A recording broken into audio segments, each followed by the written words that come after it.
চ্যানেলের নাম জঙ্গি সন্ত্রাসবিরোধী ওয়াজ ডক্টর আশরাফ সিদ্দিকী। আসসালামু আলাইকুম ওয়া রাহমাতুল্লাহি ওয়া বারাকাতুহু। আলহামদুলিল্লাহি নাহমাদুহু ওয়া নাস্তাঈনুহু ওয়া নাস্তাগফিরুহু ওয়া নু'মিনু বিহি ওয়া নাতাওয়াক্কালু আলাইহি ওয়া নাউযু বিল্লাহি মিন শুরুরি আনফুসিনা ওয়া মিন সাইয়্যাতি আ'মালিনা। من يهد الله فهو المهتدي ومن يضلل فلن تجد له وليا مرشدا.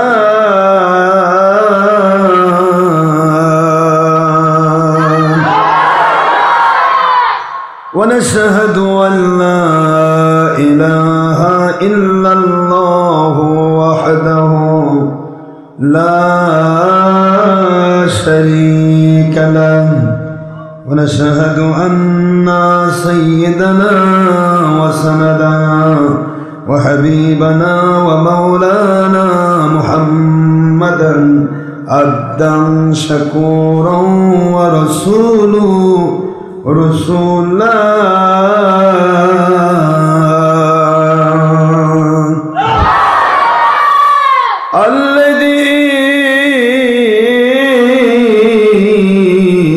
أرسله بالحق شاهدا ومبشرا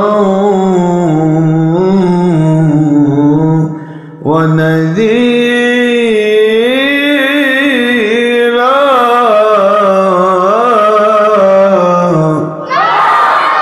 وداعيا إلى الله بإذنه وسراجا وشمسا ونورا وقمرا منيرا.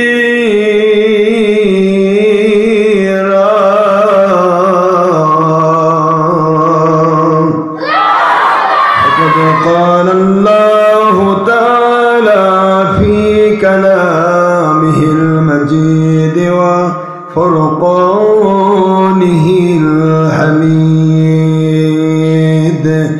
وبرهانه التوحيد والرسالة والولاية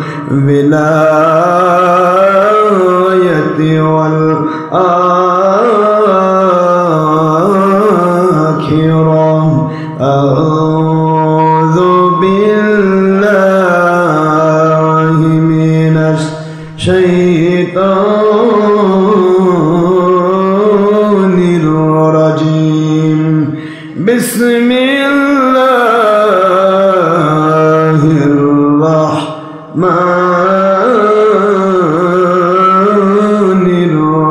الرحيم. إن الله وملائكته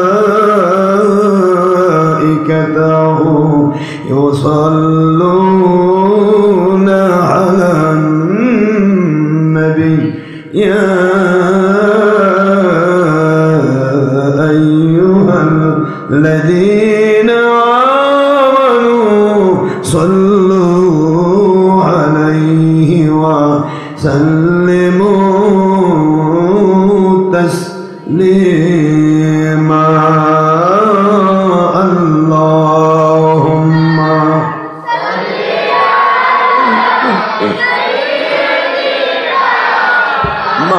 مولانا محمد وعلى آله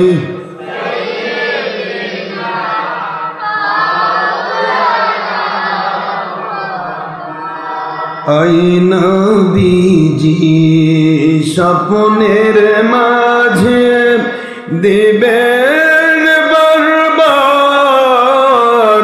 দেখা।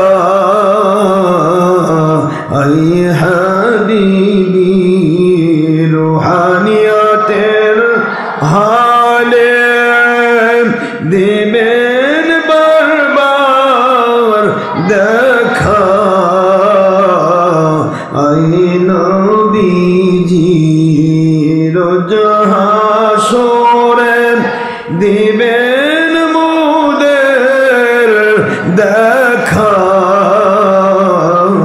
থাকিবে না কো বন্ধু স্বজন থাকিবে না কো মা বাবা সন্তান থাকিবে না কো দুনিয়ার দল সম্পদ কাঁদেব যখন একা আল্লাহুম্মা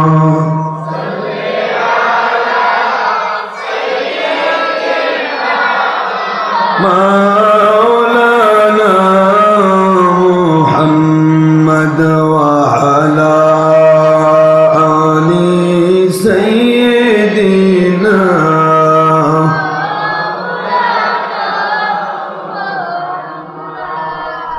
নবীজির শানে মোহব্বত মিলিত ভাবে দরুদ পেশ করেন সকল ফেরেশতা ও স্বয়ং আল্লাহ রাব্বুনা সূরা আহজাবের 56তম আয়াত কুরআন খুলে দেখো না আল্লাহুম্মা সাইয়্যিদিনা মাওলানা মুহাম্মদ ওয়া আলা আলি সাইয়্যিদিনা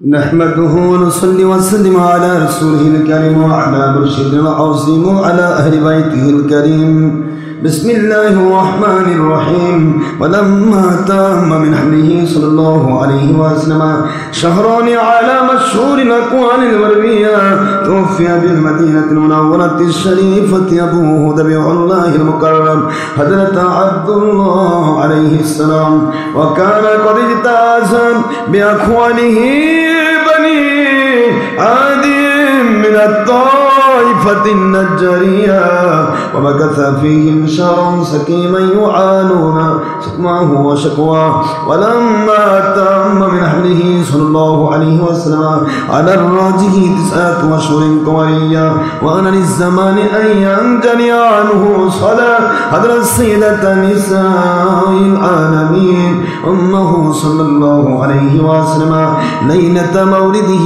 حضرة حواء عليه السلام حضرة سارة عليه السلام حضرة آسية عليه السلام حضرة مريم عليه السلام في نسوة من الحديرة القدسية وأقوادها المقوال فولدت سيد المرسلين إمام المرسلين خاتم النبيين والنور المجسم حبيب الله حياة النبي آخر نبي محمد رسول الله صلى الله عليه وسلم نور يتلى له سنا صلى الله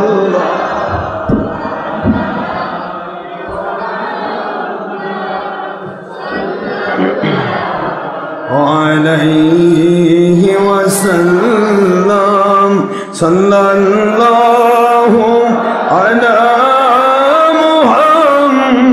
محمد صلى الله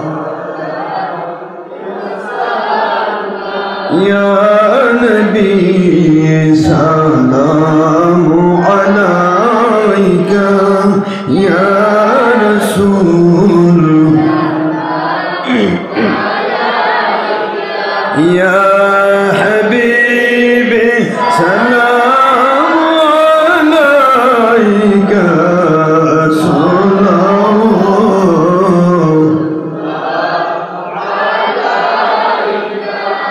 نبي جي গো আপনি তো মদিনা হইতে সব কিছুই আল্লাহর রহমতে হাতের তালুর মতোই সহজে পারেন দেখিতে। সূরা আহজাবের ৪৫ আয়াত এবং অসংখ্য সহিহ হাদিস প্রমাণ করে ইয়া হাবিবে রওজা হইতে সব কিছুই পারেন দেখিতে।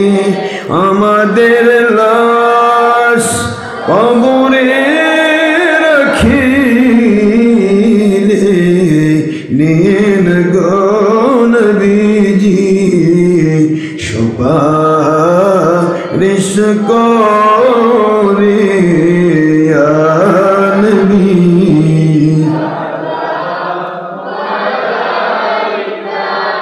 ইয়া রাসূল সালামু আলাইকা ইয়া হাবিব সালামু আলাইকা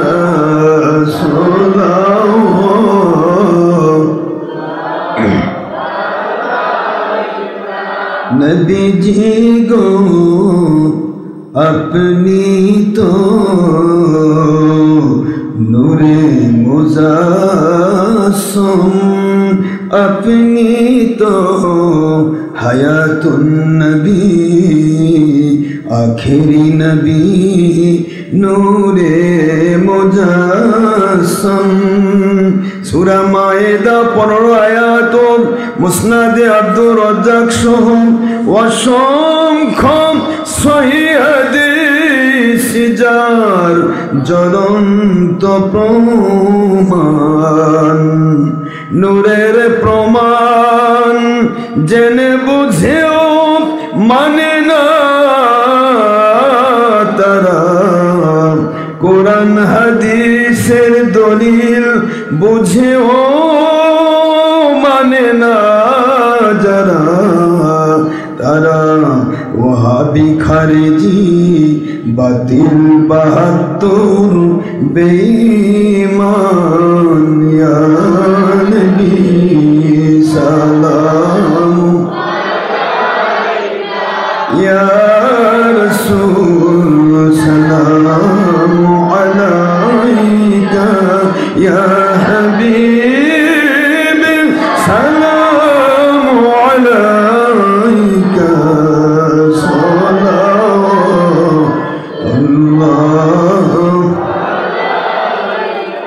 কবর জিয়ারতে সালামের আদব সুন্নতে রাসূল সুন্নতে সাহাবা সুন্নতে ওলিয়া সুন্নতে উম্মত মুস্তাহসান দাঁড়ানো না দাঁড়ানো বেয়াদবি আপনার শান ও বাতিল ৭২ ফিরকা হওয়ার প্রমাণ। সূরা আহজাবের ৫৬ আয়াত এবং অসংখ্য সহিহ হাদিস যার প্রমাণ। সূরা বাকারা ১৫৪, সূরা আলে ইমরান ১৬৯ নম্বর আয়াত শরীফ সহ অসংখ্য সহিহ হাদিস শরীফ দ্বারা প্রমাণিত।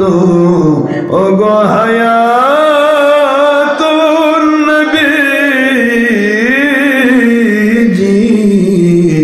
মিলাদ কিয়ামের বিরোধিতা আপনার শানে দুশ্মনী কোটি কোটি সালাম। সূরা মায়েদা 15 নম্বর আয়াত শরীফ মুসনাদে আব্দুর রাজ্জাক সহ অসংখ্য সহিহ হাদিস শরীফ দ্বারা প্রমাণিত। ওগো আল্লাহর সৃষ্টির শ্রেষ্ঠ মানুষ নবী রাসূল আলাইহিমুস সালাম, ওনাদের নবী রাসূল আল্লাহ পাক রব্বুল আলামিন ওনার সৃষ্টিকৃত নূরের নবী ইয়া নবী সালামু আলাইকা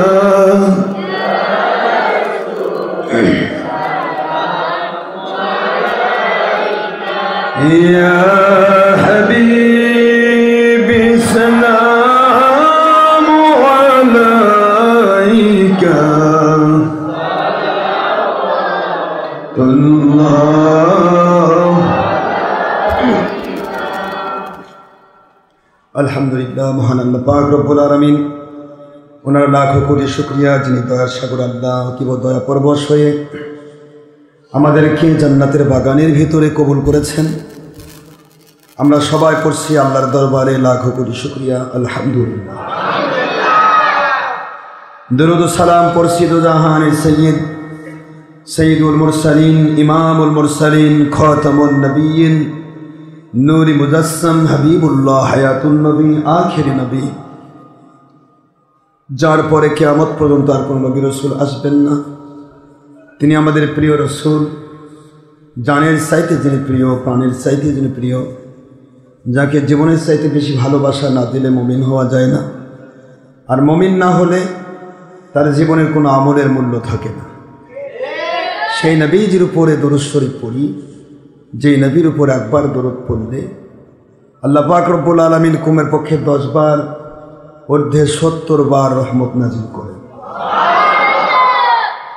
10টি গুনাহ মুহূর্তের মধ্যে তাদের আমলনামা থেকে আল্লাহ পাক ডিলিট করে দেন, মুছে দেন, মাফ করে দেন। হুত্তত আনহু আশরু খতিয়াতি, 76 হাদিসের সনদ। তাদের জীবনের আমলনামা থেকে 10টি গুনাহ প্রতিবার দরুদের বিনিময়ে কেটে দেওয়া হয় এবং তার জীবন চলার পথে আল্লাহ পাক রব্বুল আলামিন তাকে রহমতের দরজা বুলন্দ করে দেন। শুধু তাই নয়, দরুদ শরীফ পড়লে আল্লাহ পাক রব্বুল আলামিন নিজে খুশি হন, আল্লাহর হাবিব খুশি হন এবং তাদের বাড়িতে যেখানেই দরুদ শরীফ সালাম পড়া হয় সেখানে আল্লাহর আযাব গজব বন্ধ করে দিয়ে রহমতের হাওয়া আল্লাহ পাক চালু করে দেন। সর্বোপরি নবীজি পাক সাল্লাল্লাহু আলাইহি ওয়াসাল্লাম পাক জবান মুবারকে ইরশাদ মুবারক করেন, ফুতিহাত লাকুম আবওয়াবুস সামা, যারা মিলাদ কিয়াম দরুদ সালাম পড়ে তাদের জন্য আসমানের সকল রহমতের দরজা খুলে দেওয়া হয়। ওয়াল মালাইকাতু কুল্লুহুম ইস্তাগফিরুনা লাহুম, আল্লাহর রহমতের সকল ফেরেশতা দরুদ পাঠকারীদের জন্য দোয়া করতে থাকেন। ফিনিশিংয়ে নবী পাক সাল্লাল্লাহু আলাইহি সাল্লাম বলেছেন, দরুদ শরীফ হচ্ছে উত্তম জিকির, যার ভিতরে আল্লাহ পাকের জিকির হয়। দরুদের ভিতরে কার জিকির হয়? আল্লাহর জিকির। প্রথমে আল্লাহ পাকের নাম আল্লাহুম্মা, মানে আয় আমার আল্লাহ পাক, এরপরে দরুদ সাল্লি আলা মুহাম্মদ। তো আমরা এটা প্রথমে জিকির হয় এবং নবীজি পাক সাল্লাল্লাহু আলাইহি সাল্লাম ফিনিশিং একটি দরুদ পড়নেওয়ালাদের উপরে আলাদা গ্রেট অফার দিয়েছেন, সেটা হলো হাল্লাত লাকুম শাফাআতি, যারা দরুদ সালাম মিলাদ কিয়াম পড়ল আমি আল্লাহর নবী কিয়ামতের দিন সুপারিশ করি তাদের জান্নাতে নিয়ে যাওয়া আমার জন্য ওয়াজিব হয়ে গেল। একটু জোরে বলবেন না সুবহানাল্লাহ। এতগুলি অপশন থাকার পরেও বর্তমান সময়ে যারা দরুদ সালামের দুশমনি করে এরা পরিপূর্ণভাবেই সত্য, এটা একেবারেই সত্য, অনিবার্য সত্য, এরা বাতিল 72 ফেরকার বেঈমান। এরা কখনো মুসলমান থাকতে পারে না। নবীজি দরুদের দুশমনি যারা করে এরা কখনো মুসলমান থাকতে পারে না। এদের সুরত মুসলমান, সুরত কি? মুসলমানের সুরতে চলবে। আপনারা ভালো করে জানেন বিশর বাহিনী, বিশর বাহিনী বোঝেন না? বিশর বাহিনী তারা আমার নবীজি পাক সাল্লাল্লাহু আলাইহি সাল্লাম ওনার পিছে নামাজ পড়েছে না? আমরা তো সবাই জানি আখেরি নবীর পিছে ওই মসজিদে নামাজ পড়েছে যে মসজিদে 1 রাকাত নামাজ পড়লে 50,000 রাকাতের চাইতেও উত্তম। 1 ওয়াক্ত নামাজ পড়লে 50,000 ওয়াক্তের চাইতে উত্তম এমন মসজিদ মসজিদে নববী শরীফ। এবং ওই ইমামের পিছনে নামাজ পড়েছে যেই ইমাম সাইয়্যিদুল মুরসালিন, ইমামুল মুরসালিন, ইমামুল মালাইকা, সকল রহমতের ফেরেশতা, সকল জিন ইনসান, এমনকি সকল নবী রাসূল আলাইহিমুস সালামের ইমাম। সেই ইমামের পিছনে কাবা শরীফে অথবা মদিনা শরীফের মসজিদ নববীতে নামাজ পড়েছেন বিশর বাহিনী। কিন্তু তারা কি মুসলমান? তারা কি জান্নাতি? এই জন্য আল্লাহর হাবিব সাল্লাল্লাহু আলাইহি সাল্লামের প্রতি যাদের বিশুদ্ধগার, নবীজি পাক সাল্লাল্লাহু আলাইহি সাল্লাম সম্পর্কে যারা কটূক্তি করে মুসলমান দাবি করেও এই মুসলমান কাফের মুশরিকদের চাইতেও বেশি নষ্ট হয়ে যায়। কারণ কাফেররা আমার নবীকে নিয়ে কটূক্তি করে, আর কাফেরদের কটূক্তি করা দেখে সারা দুনিয়ার মানুষ ফুঁসে ওঠে, সারা দুনিয়ার মানুষ লাফায় ওঠে। কাফের, অমুক কাফের। এই যে কিছুদিন আগে এক কাফের মুশরিক, ভারতের মুশরিক, এদের নাম নিতে আমার ঘৃণা করে, আমার নবীকে নিয়ে কটূক্তি করে। এই কটূক্তি করে গেলার সুযোগ পায় শুধুমাত্র এই 2 নম্বর মুন্সিদের অবান্তর কথার কারণে।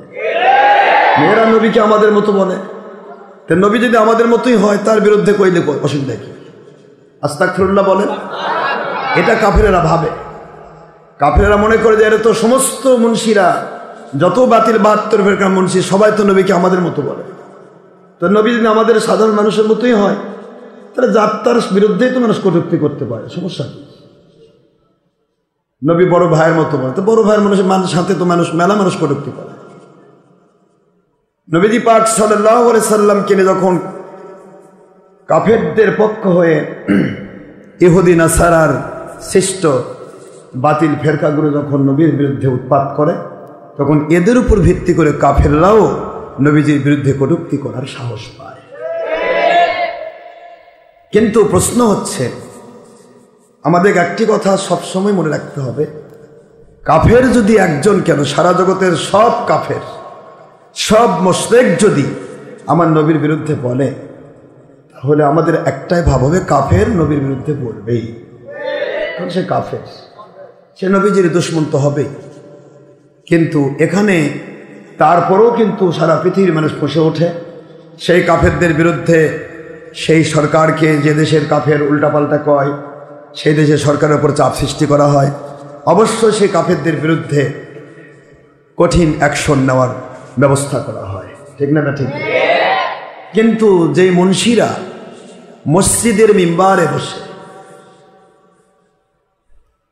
মুফতি আজমের নাম ভেঙে অথবা কোরআন শরীফের তাফসিরের মাহফিল নাম করে সামনে কোরআন রেখে যেই মুন্সিরা আল্লাহর হাবিবকে বলে আমাদের মতো মানুষ, বড় ভাইয়ের মতো মানুষ, মাটির মানুষ, নবীকে নিয়ে তুচ্ছ তাচ্ছিল্য করে, এদের বিরুদ্ধে কি আজও কেউ কোনো প্রকার প্রতিবাদ করেছে? বরং এদের কথাগুলি সাধারণ মানুষ, একটা মসজিদে যদি 5,000 মুসল্লি হয়, ওই 5,000 মুসল্লির প্রায় 4,000 মুসল্লি বিশ্বাস করে নেয় এত বড় মুফতি হুজুর কইছে আল্লাহ নবী আমাদের মতো মানুষ, কোরআনে আছে, তা কি ভুল হতে পারে? কথা বলছেন না? এই কথা বলে প্রতিটা মানুষ ইমান আকীদা করে ফেলে যে নবী আমাদের মতোই মানুষ।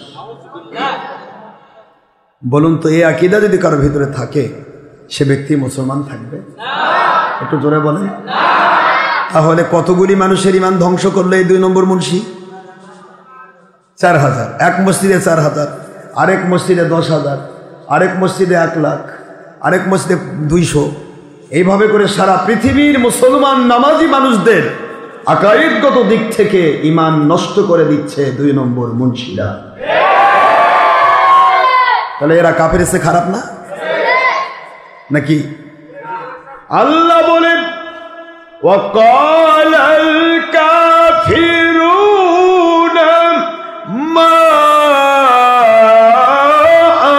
আনতুম ইল্লা বাশারুম মিসলুনা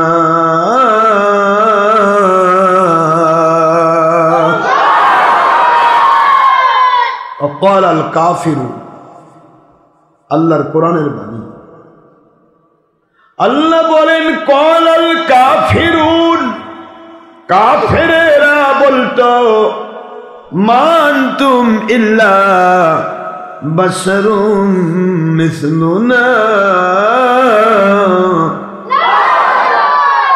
আপনি তো আমাদের মতো মানুষ ছাড়া আর কিছুই না।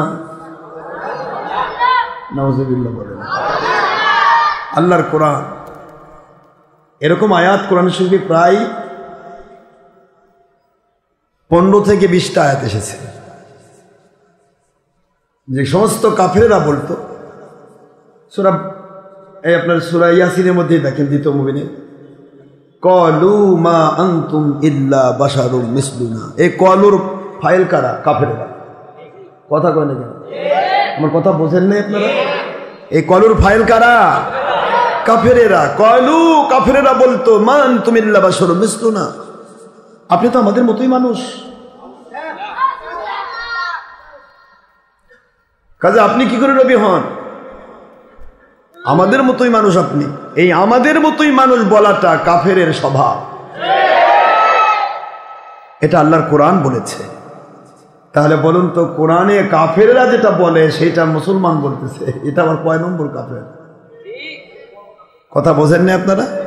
এই জন্য নবীজি পাক সাল্লাল্লাহু আলাইহি ওয়াসাল্লাম ব্যাপারে আমাদেরকে প্রতিটা মুহূর্ত খেয়াল রাখতে হবে। আকায়েদ তাকফিফুল আম্বিয়া আলাইহিমুস সালাম কুফরুন, আকায়েদ নাসফি, আকায়েদ ফিকুল আকবর ইমাম আজম আবু হানিফা রহমতুল্লাহি আলাই, আকায়েদ তোহাবি, আকায়েদ দেওবান মুহান্নাদ আলাল মুফান্নাদ, সমস্ত আকাইদের কিতাব একমত। নবী রাসূল আলাইহিমুস সালামকে আল্লাহ পাক যেই শান দিয়ে তৈরি করেছেন, যেই মর্যাদা, যেই মর্তবা, যেই শখসিয়ত, যেই পার্সোনালিটি, যেই ব্যক্তিত্ব, যেরকম পজিশন দিয়ে নবী রাসূল আলাইহিমুস সালামকে আল্লাহ পাক রব্বুল আলামিন দয়া করে সৃষ্টি করেছেন, তার চাইতে এক চুল পরিমাণ কেউ যদি কম করতে চায় নবীদের শান, ও কাফের হবে। কি হবে বলুন? কাফের হবে। এটা আকাইদের কিতাব, সমস্ত আকাইদের কিতাব একমত। নবী রাসূল আলাইহিস সালামের শানকে কখনো ছোট করে দেখা যাবে, বরং আল্লাহ পাক যেভাবেই দিয়েছেন ঠিক সেভাবে। কিছু যদি না বোঝে নাদান মূর্খ, কমের পক্ষে এটুকু বলতে হবে, আল্লাহ পাক রব্বুল আলামিন আমার নবীজি পাক সাল্লাল্লাহু আলাইহি ওয়াসাল্লামকে যেভাবে সৃষ্টি করেছেন, যা দিয়ে সৃষ্টি করেছেন, যেই শান শৌকত দিয়ে সৃষ্টি করেছেন, আমি তার উপরে বিশ্বাস আনি। এটা নাদান মূর্খের কথা। অতীব একেবারে নাদান যদি হয় তবু এই পর্যন্ত করতে হবে, তা না হলে তার ঈমান থাকার কথা নয়।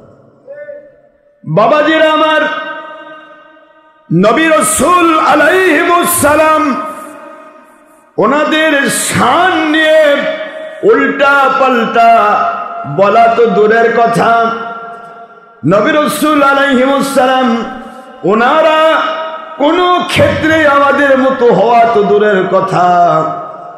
আল্লাহ পাক বললেন, দুনিয়ার মুসলমানেরা শোনো, এই দুনিয়ার নবী রাসূল আলাইহিমুস সালাম সহ সর্বস্তরের মানুষ আমার কাছে জবাবদিহি করতে বাধ্য। আমার কাছে তারা অবশ্যই আমার কাছে সব বিষয়ে জবাব দিতে বাধ্য। লা ইউসালু আম্মা ইয়াফআলু ওয়া হুম ইউসালুন।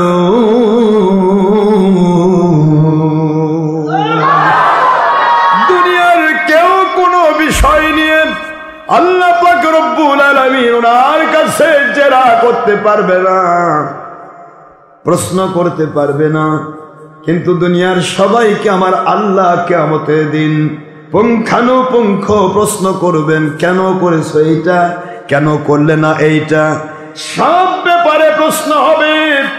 কিন্তু আল্লাহ পাক বলেন, আমার নবীদের শানের দিকে তাকাও, আমার নবী রাসূল আলাইহিস সালামদের শান বোঝাও। ইয়াউমা লা ইউখজিল্লাহুন নাবিয়্যা ওয়াল্লাযীনা আমানু মাআহু।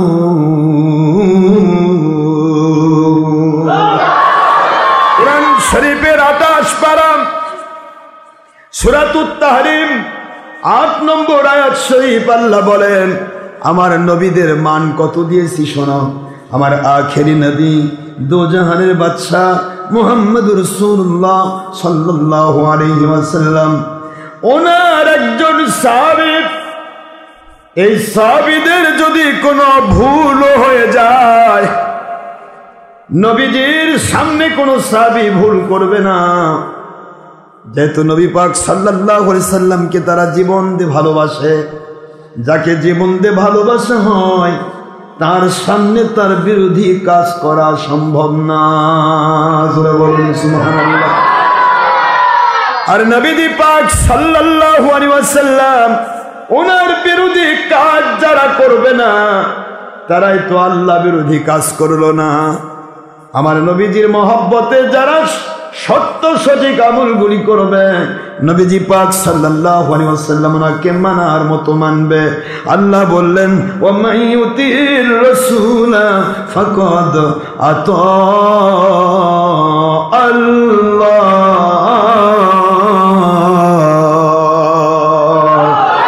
এই দুনিয়ার মুসলমান, আমি আল্লাহ তোমাদের ঘোষণা দিচ্ছি, আমার নবীজি সাল্লাল্লাহু আলাইহি ওয়াসাল্লামকে যারা মানলো, আমার নবীজির নিষেধগুলো যারা ছাড়লো, ওরা আমি আল্লাহর হুকুম মানলো, আমার নিষেধ ছাড়লো। কারণ আমার নবীজিকে ওহী দিয়া দুনিয়ার মানুষকে শিক্ষা দেওয়ার জন্য আমি নিজে শিক্ষকের ভূমিকা পালন করেছি। আমার নবীজির শিক্ষক আমি নিজে। যেটা বলুন সুবহানাল্লাহ। আমার নবীজির শিক্ষক আমি নিজে। আমি তাকে ওহী দেই, সেই ওহীতে তিনি কথা বলেন। সুতরাং তাকে যারা মানলো, তার নিষেধ যারা ছাড়লো, তারা আমি আল্লাহ পাকের হুকুম মানলো, নিষেধ ছাড়লো। জোরে বলুন সুবহানাল্লাহ। আল্লাহ বুঝাইলেন আমার নবীর সাহাবায়ে কেরাম, নবীজি পাক সাল্লাল্লাহু আলাইহি ওয়াসাল্লাম ওনার সামনে অনেক দুনিয়াতে থাকা অবস্থায় কোনো ভুল করার কোনো সুযোগ নাই। যেহেতু তারা মাহফুজ, মাহফুজ মানে নবীজির মহব্বতে তারা গুনাহ থেকে মুক্ত। সাহাবায়ে কেরাম নবীজির মহব্বতে গুনাহ থেকে মুক্ত। আর নবী রাসূল আলাইহিস সালামগণ তারা এমনিতেই নিষ্পাপ মাসুম।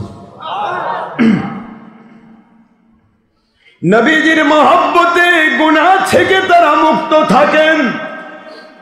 এরপরেও আমার নবীজি সাল্লাল্লাহু আলাইহি ওয়াসাল্লাম দুনিয়া থেকে বিদায় নেওয়ার পর, হায়াতুন নবী হিসেবে আমার দিদারে মশগুল হওয়ার পর, যদি কোনো সাহাবায়ে কেরামের কোনো ভুলও হয়ে যায়, ত্রুটি হয়ে যায়, যেহেতু আমার নবীজির সাহাবীরা, এই জন্য কিয়ামতের দিন আমার নবীজির মহব্বতে সাহাবীদেরকে আমি পাকড়াও করব না।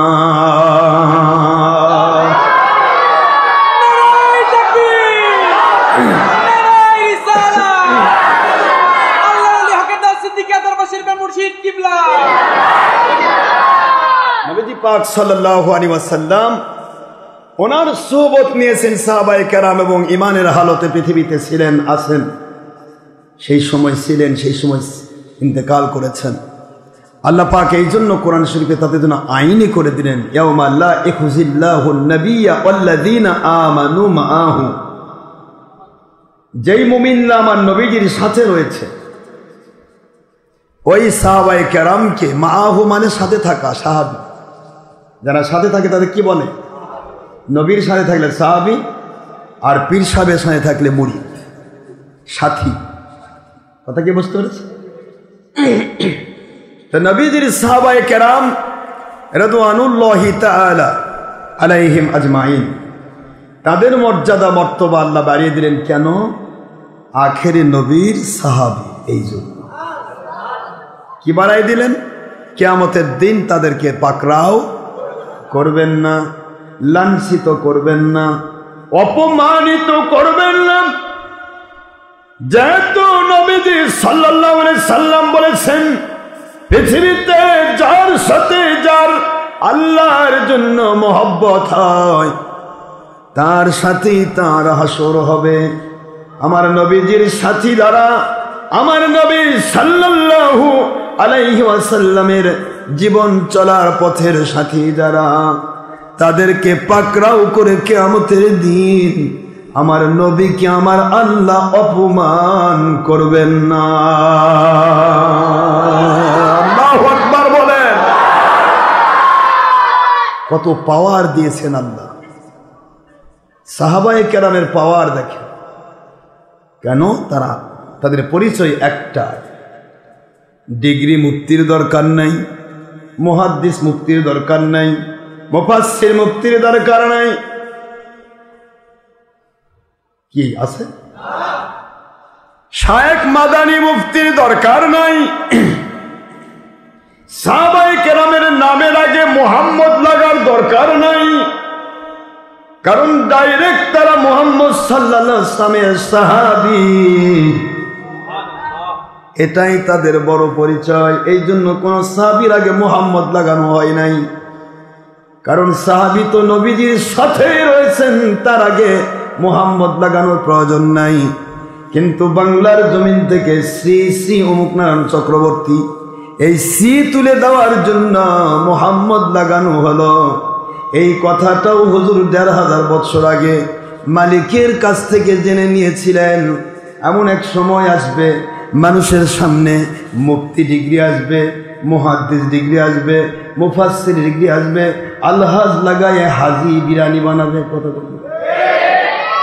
আলহাজ বস্ত্রালয় হজ করে আসে, বোঝাচ্ছে আমি হাজি সাহেব, আমি মানুষ ফাঁকি দিই না, কিন্তু ওর দোকানে বেশি ফাঁকি। কথা কন না কেন? হাজি বিরানি, ওটা আবার কোন বিরানি? বিরানি আবার হাজি হয় না। কথা কন না কেন? ঢাকাতেও দিয়েছে, বগুড়াতেও দিয়েছে হাজি বিরানি, মানে মানুষ যেন আসে, আমার বিরানি যেন খায়, ব্যবসা যেন ভালো হয়। বিরানিও হাজি হজ করেছিল, হাজি বিরানি মানে কি বলে? যদি কয় হাজির তৈরি করে তাহলে হাজির বিরানি হবে, হাজির। কিন্তু হাজি বিরানি মানে বিরানিও হজ করছে, হাজির সাথে সাথে বিরানিও হজ করছে। আল্লাহর বন্ধু কতটুকু জ্ঞানের অধিকারী ছিলেন একটু চিন্তা করলে সব পাওয়া যায়। হুজুর জানতেন আমার সাহাবায়ে কেরাম শুধু আবু বকর নামে খ্যাত, ঠিক না বেঠি? হযরত আবু বকর, হযরত ওমর, হযরত আলী, হযরত ওসমান রাদিয়াল্লাহু তাআলা আনহুম, তাদের নামের আগে তো মুফতি নাই, মুহাদ্দিস নাই, মুফাসসির নাই, শায়েখ নাই, মাদানী নাই। কথা বল না কেন? তাদের নামের আগে তো আলহাজ নাই, হাজি নাই। এমন একটা টাইম আসবে মানুষ নামের আগে লিখতে লিখতে নাম খুঁজে পাওয়া যাবে না। ওই সময়টায় যেন আমার নামটা সামনে থাকে। এই জন্য হুজুর সবার আগে ১৫০০ বছর আগে ঘোষণা দিলেন, সহিহ দাইলামি শরীফের হাদিস, নবীজি বলেন যার নামের আগে অথবা পরে, মহিলা অথবা পুরুষ যে কেউ হোক না কেন, যার আগে অথবা পরে মুহাম্মদ অথবা আহমদ নাম শোভা পাবে, কিয়ামতের দিন আমি বাছাই করে করে আমার নামের তালিকা মোতাবেক ওদেরকে জান্নাতি বানানোর জন্য সুপারিশ করব।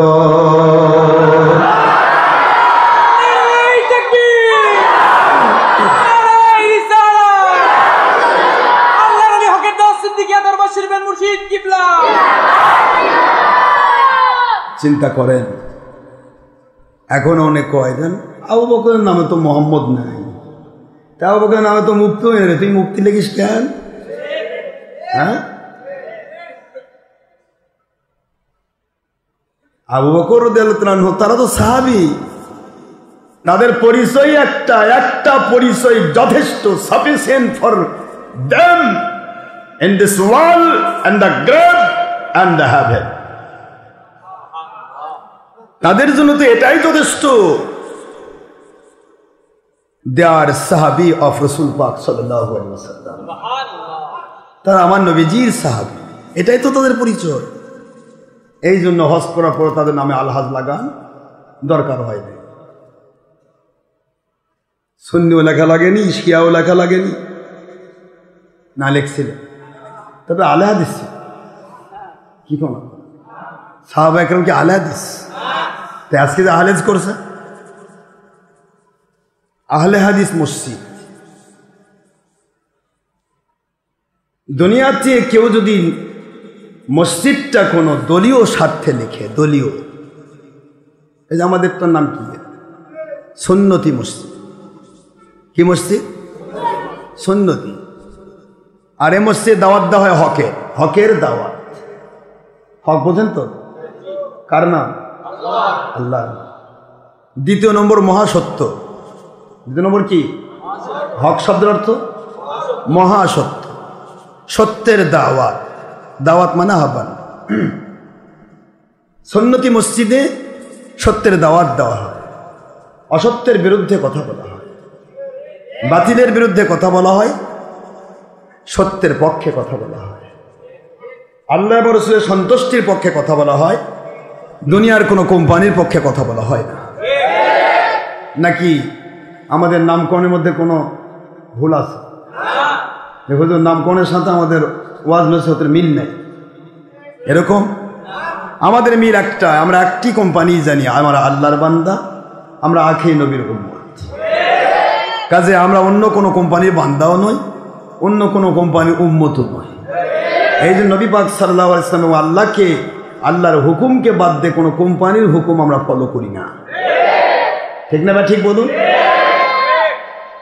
তো। সাহাবায়ে কেরাম রিদওয়ানুল্লাহি তাআলা আলাইহিম আজমাইন, তাদের মর্যাদা কত একটু চিন্তা করেন। আমি মর্যাদার কথা বলতেছিলাম। যারা বলে নবী আমাদের মতো মানুষ, আমি তাদেরকে বলবো, ভাই তোমরাও একটু বলো যে তোমাদেরকে আল্লাহ কিয়ামতে ধরবে না? পারবে বলতে? কেউ কি বলতে পারবে কিয়ামতে আল্লাহ আমাকে ধরবে না? আল্লাহর কাছে উত্তর দিতে হবে না?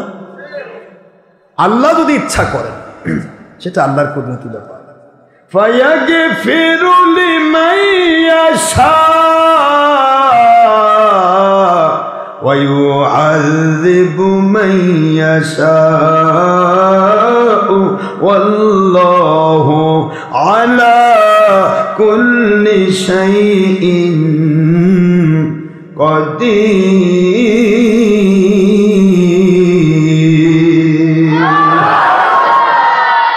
আল্লাহ বলেন, গুনাহ তো সবাই করে এক্সেপ্ট আম্বিয়া আলাইহিস সালাম, নবী রাসূল আলাইহিস সালাম সালাম, সবাই তো গুনাহ করেই থাকবে, কিন্তু এদের মধ্যে কাউকে আমি ক্ষমা করে দেব, কাউকে আমি ধরে ফেলবো।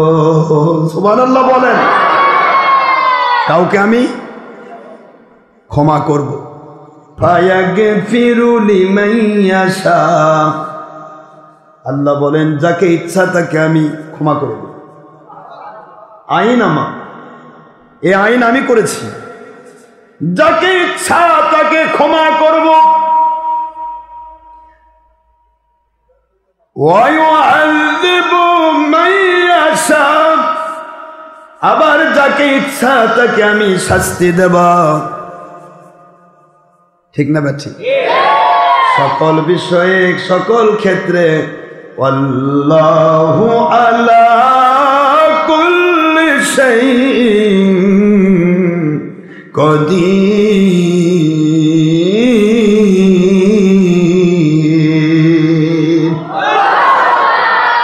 আল্লাহ বলেন আমি মহাশক্তিমান, ক্ষমাও করে দিতে পারি, শাস্তিও দিতে পারি। ক্ষমা কাদের করব? আল্লাহ বললেন, ও মাই গ্রেট রাসূল মুহাম্মদুর রাসূলুল্লাহ সাল্লাল্লাহু আলাইহি ওয়াসাল্লাম, স্পিক দ্য সাল্লাম বলে দেন দুনিয়ার মানুষগুলোকে, who loves and obey their আখেরি নবী মুহাম্মদুর রাসূলুল্লাহ সাল্লাল্লাহু আলাইহি ওয়াসাল্লাম, as well as like they loves and obey their Allah. It's a universal truth. It's a speaking of our Allah, my Allah speaking, I shall must love him by my mercy and my forgiveness and my Jannatul Firdaus. It's a speaking of our Allah. Ayat Sharif number 31 in Suratul Al Imran, at the part of 3, surah number 3 in Quran Sharif, Madaniya. Qul in kuntum tuhibbuna Allah fattabi'uni yuhibbukumullah wa yaghfir lakum dhunubakum wallahu ghafurur rahim.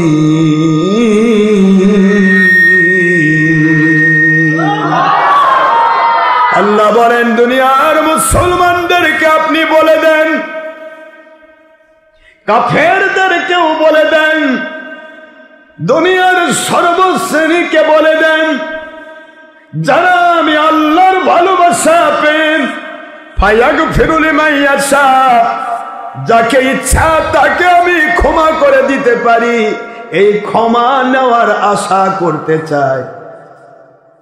আমি আল্লাহর রহমত বরকত পেয়ে ধন্য হতে চাই, আমাকে ভালোবাসা দিতে চাই, আমার ভালোবাসা পেতে চাই। ওদেরকে আপনি বলে দেন, ওরা যেন আপনি নবীকে ভালোবাসার মতো ভালোবেসে আপনাকে যেন মেনে নেয়, আপনাকে যেন মেনে নেয়। আমি আল্লাহ ঘোষণা দিচ্ছি, আল্লাহ পাক বলেন যে আমি ঘোষণা দিচ্ছি, ওদেরকে বলে দেন আপনাকে ভালোবেসে মেনে নিল যারা, ইউহিব্বুকুমুল্লাহ,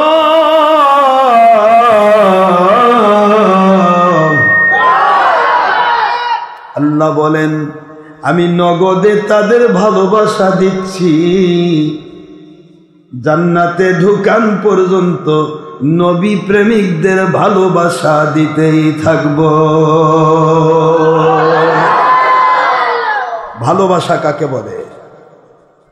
আল্লাহর ভালোবাসা যখনই নবীজি সাল্লাল্লাহু আলাইহি ওয়াসাল্লাম ওনার মহব্বতে যখন আল্লাহর ভালোবাসা পেয়ে গেছ রে দুনিয়ার মুসলমান মুমিনেরা মুত্তাকিরা, শুনে নাও জেনে নাও, তোমাদেরকে ওই ফায়াগফিরু লিমান ইয়াশা এর আওতাভুক্ত করব।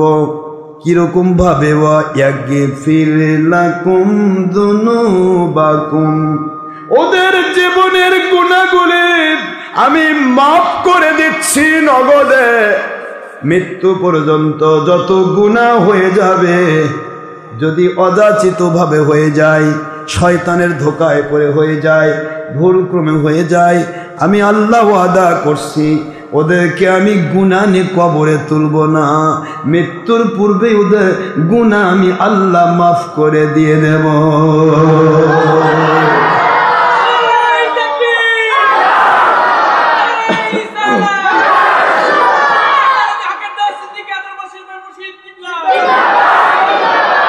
কি বোঝা গেল? যাকে ইচ্ছা তাকে আল্লাহ ক্ষমা করবেন, এই কথাটা আল্লাহ বুঝাচ্ছেন। আমার নবী প্রেম যার মধ্যে আছে আমি তাকে মাফ করব, তার গুনাহ আমি মাফ করে দেব। সাহাবায়ে কেরামের ভিতরে নবী প্রেম ছিল কিনা? জোরে বলো। এই জন্যই এই একটি মাত্র কারণ তাদের ভিতরে ছিল, সেটা নবী প্রেম। এই নবী প্রেমটাই তাদের সবচেয়ে বড় সম্পদ। এই সম্পদেই তারা জীবনে যদি কোনো গুনাহ করে থাকে, আল্লাহ বলেন ইয়াউমা লা ইউখজিল্লাহু নাবিয়্যা ওয়াল্লাযীনা আমানু মাহু, আমি আল্লাহ ওয়াদা করলাম আমার নবীর সাথে যারা সাহাবী নবীকে মহব্বত করার মতো মহব্বত করেছে, ওদেরকে আমি আল্লাহ কিয়ামতের দিন ওদের গুনার কারণে আমি পাকড়াও করব না, লাঞ্ছিত করব না, ধরব না। কারণ নবীর সাহাবী, নবীজির বন্ধুকে ধরবো, নবীজি অপমানিত হবে, নবীকে অপমান আমি আল্লাহ করব না। জোরে বলুন সুবহানাল্লাহ। কোন নবীর উম্মত আপনি? আমি যেই নবীজিকে অপমান করতে চান না আমার আল্লাহ। বাবাজিরা আমার, এই জন্য সাহাবায়ে কেরাম রিদওয়ানুল্লাহি তাআলা আলাইহিম আজমাইন, ওনাদের ব্যাপারে আল্লাহ ফিনিশ পর্বে একটি কথা বললেন, লিয়াগিযা বিহিমুল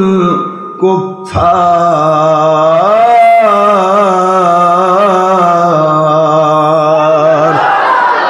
দুনিয়ার মানুষেরা শোনো, আল্লাহ বললেন আমার নবীর বিরুদ্ধাচরণ তো দূরে থাক, আমার নবী সাল্লাল্লাহু আলাইহি ওয়াসাল্লাম ওনার যারা সাহাবায়ে কেরাম, এই সাহাবায়ে কেরামের দুশমনি যারা করবে, আমি আল্লাহ ঘোষণা দিয়ে রাখলাম সূরাতুল ফাতহ 26 নম্বর পারা 48 নম্বর সূরা আয়াত শরীফ নম্বর 29 আয়াতাংশ আল্লাহ বলেন, আমি বলে দিলাম আমার নবীর সাহাবায়ে কেরামের যারা দুশমনি করবে, ওরা যতই টুপি পরুক আর হাব্বা পরুক আর জুব্বা পরুক, ওরা মুসলমান নয়, ওরা কাফের। লিয়াগিযা বিহিমুল কুফফার। আমার নবীর সাহাবায়ে কেরামের দুশমনি করে একমাত্র কাফের। কাফেরের বহু বচন কুফফার, কাফের সিঙ্গুলার, কুফফার প্লুরাল। কাফেরের বহু বচন কুফফার। আল্লাহ বলেন একমাত্র কাফেরেরাই আমার নবীর সাহাবায়ে কেরামের দুশমনি করে। খুব খেয়াল করেন, নবীজির সাহাবীর দুশমনি করে কাফের, তাহলে নবীর দুশমনি করে মুসলমান। কথা কন না কেন? নবীজির দুশমন মুসলমান করে। এই জন্য বলছি, নবীর সাহাবায়ে কেরামকে আল্লাহ বললেন সাহাবায়ে কেরামের দুশমনি যে করলো সে ব্যক্তি মুসলমান নয়।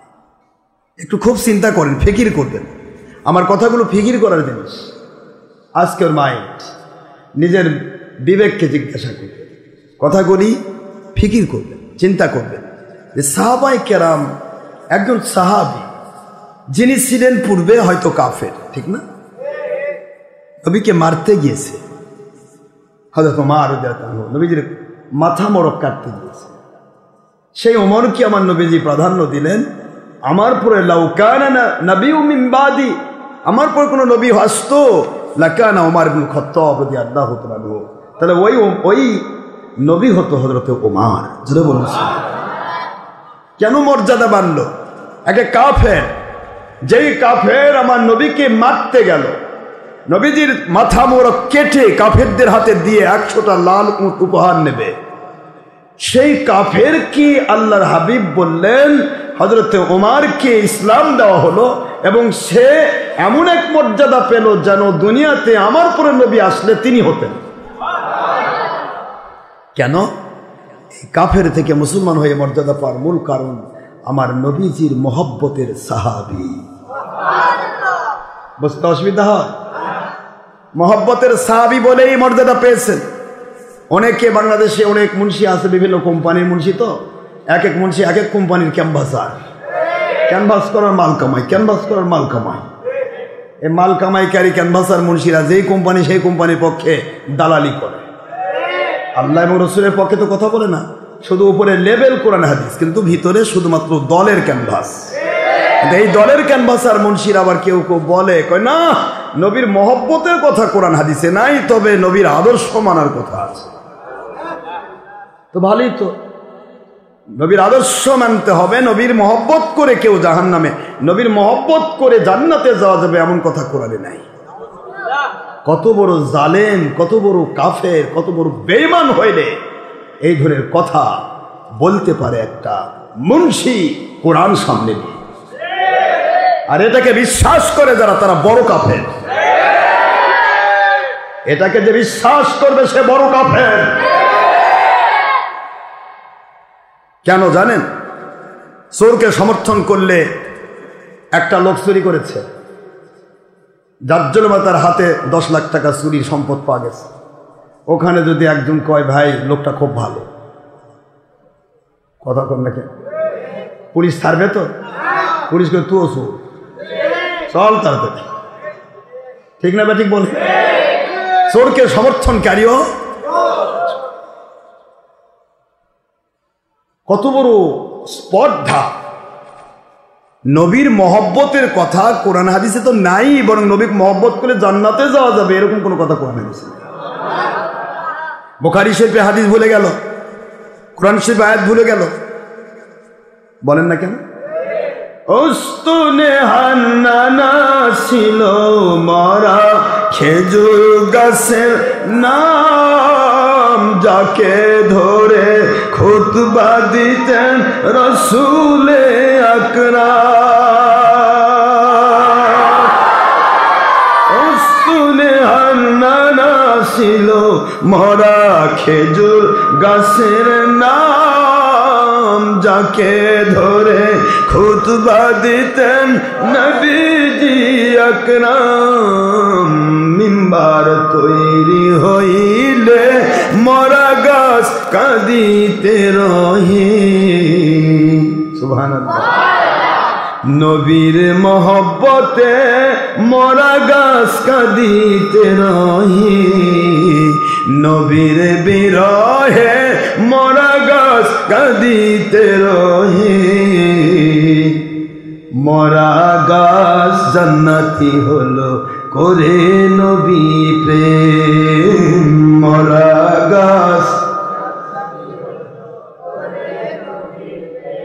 দেখো সবাই বুখারী খুলে, মরা গাছ জান্নাতি হলো করে নবী প্রেম।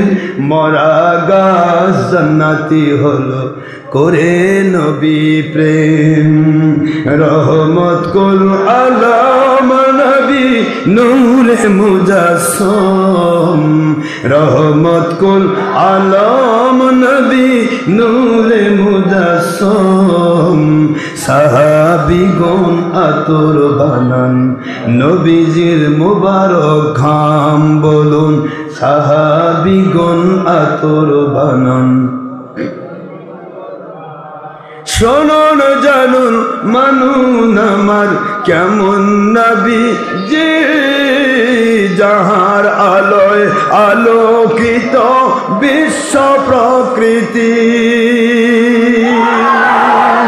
শোনুন জানুন মানুন আমার কেমন নবী যে, যাহার আলোয় আলোকিত চন্দ্র সূর্য নক্ষত্র রাজি।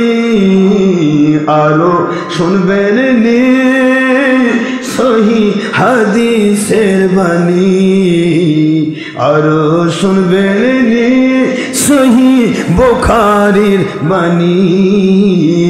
নামাজের দরুদের ভিতর লেখা নবীর নাম, নামাজের সালামের ভিতর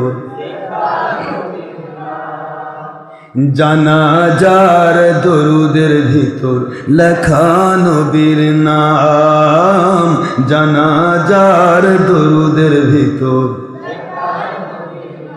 কষ্ট হয়? দাফন কাজের মিল্লতের ভিতর লেখা নবীর নাম। আরো শুনবেন নি সহি বুখারীর বাণী, আরো শুনবেন নি সহি বুখারীর বাণী। কবরের প্রশ্নের ভিতর লেখা নবীর নাম, জাহান্নাম থেকে বাঁচানোর জন্য সুপারিশের ভিতর লেখা নবীর নাম। সকল আসমানি কেতাবের পাতায় পাতায় তাওহীদ রিসালাতের কালেমার ভিতর লেখা নবীর নাম। শাহাদাতের কালেমার ভিতর লেখা নবীর নাম। আজান এবং ইকামতে আরো শুনবেন নি সহি হাদিসের বাণী, আরো শুনবেন নি সহি হাদিসের বাণী, সকল আসমানি কেতাবের পাতায় পাতায় হুরুগেল মানের চোখের ভিতর লেখা নবীর নাম, হুরুগেল মানের চোখের ভিতর লেখা নবীর নাম, আরশে আজিমের খুঁটিতে খুঁটিতে সৌদি আরবের পতাকার ভিতর লেখা নবীর নাম, কাবা ঘরের গিলাফের ভিতর লেখা নবীর নাম, মসজিদ নববীর ওয়ালে ওয়ালে রহমত কুল আলম নবী নূরে মুজাসসম, সাহাবীগণ আতর বানান নবীজির মুবারক ঘাম, সাহাবীগণ আতর বানান। আমরা মানুষ দুনিয়া ও দলের স্বার্থে বেহুশ, নবী ছিলাম না, নবী ছিল বনের পশু করিল কান্না। আমরা মানুষ দুনিয়ার স্বার্থে বেহুশ, নবী ছিলাম না, নবী ছিল পাহাড় পর্বত করিল কান্না। যিনি চিনেছেন তিনি পেয়েছেন সবই, মহব্বত করেছেন জান্নাত পেয়েছেন, মহব্বত করেছেন ঈমান পেয়েছেন, মহব্বত করেছেন সকল আমল কবুল হয়েছে। সুবহানাল্লাহ। পাহাড় পর্বত গাছপালা জানাইছে সালাম নবীকে, পাহাড় পর্বত গাছপালা জানাইছে সালাম। ডক্টর আশরাফ সিদ্দিকী নবীজির কাছে এই আরাধনা, বারবার দেখব প্রাণের নবী এই বাসনা। নবী প্রেমিক পুরুষ মহিলা নবীজির কাছে এই আরাধনা, বারবার স্বপ্নে নবী দেখব এই বাসনা। মুদের মরণের কালে নবী আসবেন দেখিতে, মরণের কালে নবী সুপারিশ করিবেন, কবরের মাঝে মরা লাশ রিসিভ করিবেন, হাসরের মাঠে নবীজি সুপারিশ করিবেন। আমরা অধম দাঁড়িয়ে দাঁড়িয়ে জানাবো সালাম, আমরা অধম কিয়াম করে জানাবো সালাম। রহমত কুল আলম নবী নূরে মুজাসসম, রহমত কুল আলম নবী নূরে মুজাসসম, সাহাবীগণ আতর বানান নবীজির মুবারক ঘাম। বলুন সাহাবীগণ আতর বানান নবীজির মুবারক ঘাম।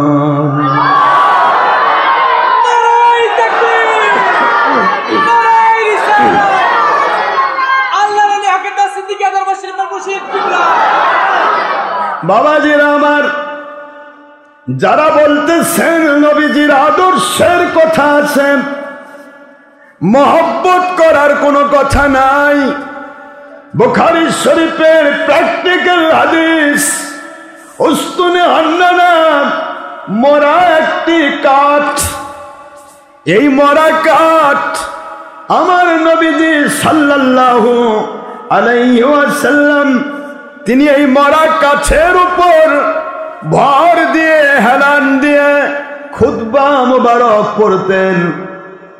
যখন মিম্বার তৈরি হয়ে গেল, আমার নবী পাক সাল্লাল্লাহু আলাইহি ওয়াসাল্লাম এই মরা কাঠটাকে তিনি হুজরাতে রেখে দিলেন।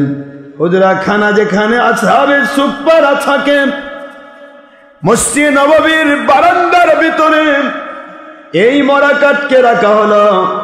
বাংলাদেশের তবলিগি ভাইরা বলেন, সাহাবায়ে কেরাম মসজিদের মধ্যে থাকছে,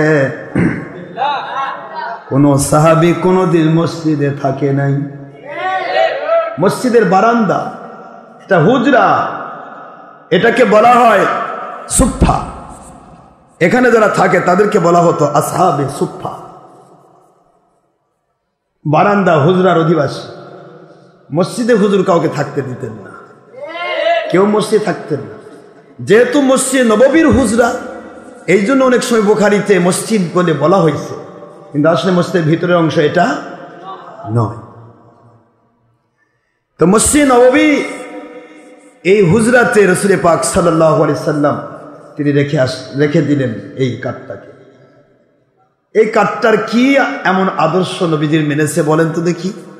এই 2 নম্বর মুর্শিদকে একটু প্রশ্ন করেন যে এই উস্তুনে হান্নানা কি আদর্শ মেনেছিল যে উস্তুনে হান্নানা আমার নবীজির কাছে জান্নাতের সাথী হওয়ার ডাইরেক্টলি গ্যারান্টি পেয়ে গেল। মহব্বত যদি না থাকে তাহলে কোনোদিন কারোকে মানা যায় না।